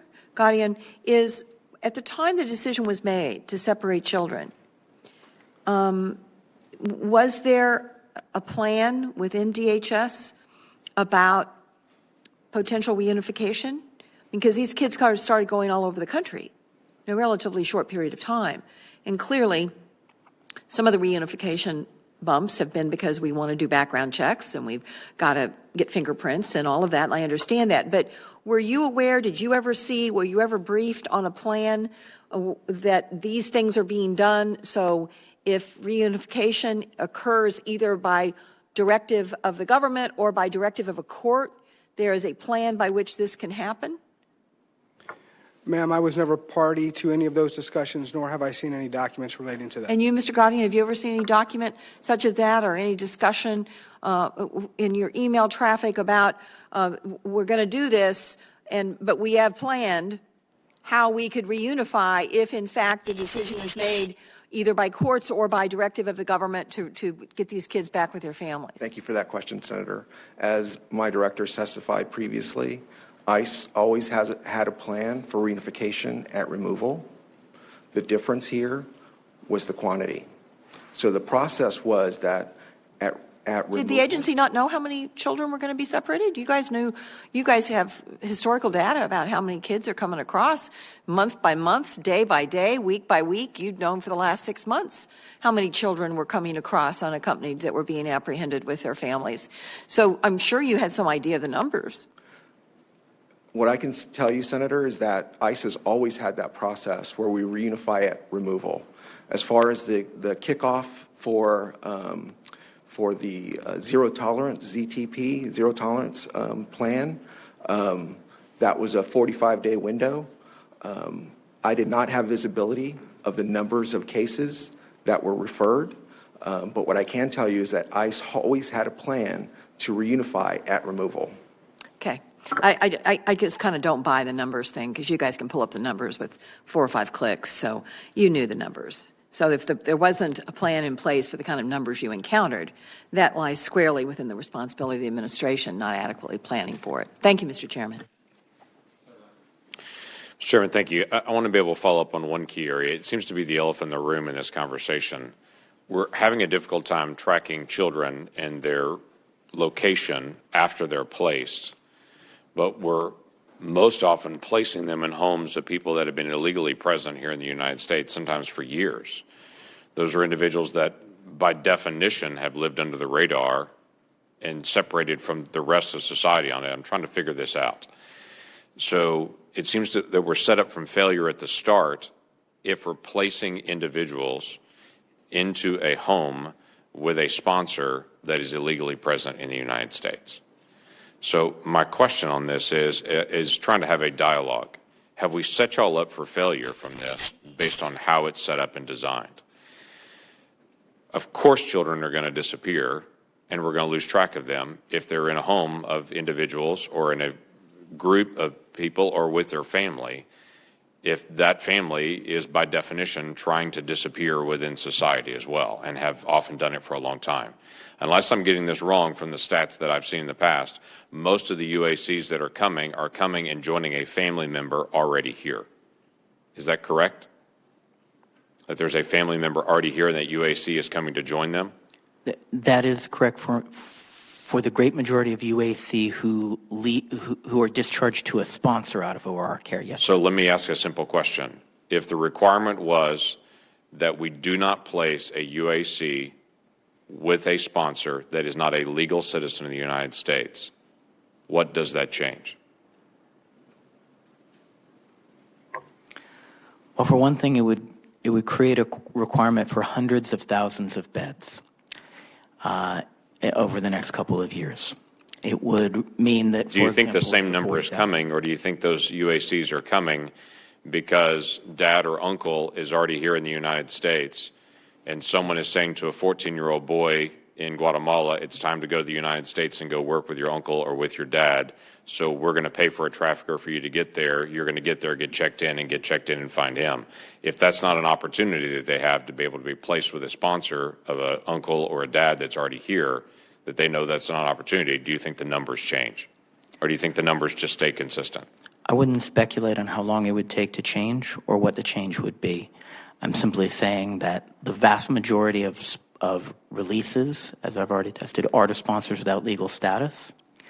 And we are at 90% bed capacity today with the process we have now, and a record number of beds, and 2 temporary influx shelter systems set up.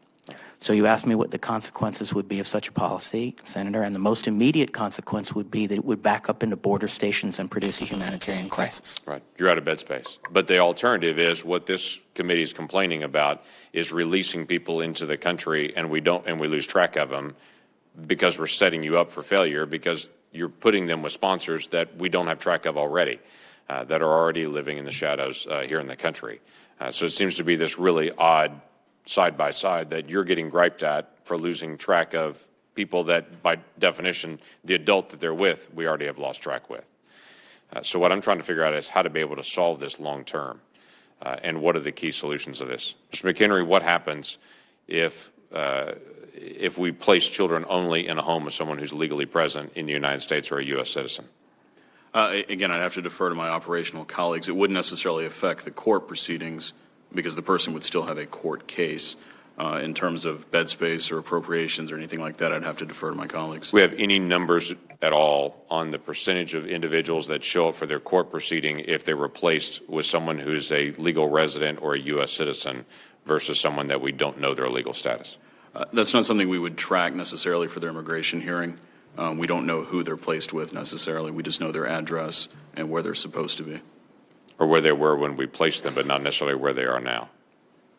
Right. They have an obligation to change or to notify the court if they do move or if their address changes from the first one that was provided to us. How often does that happen, that people notify the court when they've changed addresses? I don't have those statistics in front of me. I just think we're setting y'all up for failure in this. And that's the grand challenge that I'm trying to figure out is what happens if we have a very simple change. We do not place an unaccompanied minor into a home of someone who's not a U.S. citizen, who's not legally present in the United States. If that change is made, and I understand what you're saying initially, you'd have to do some advanced work and some preparation for that.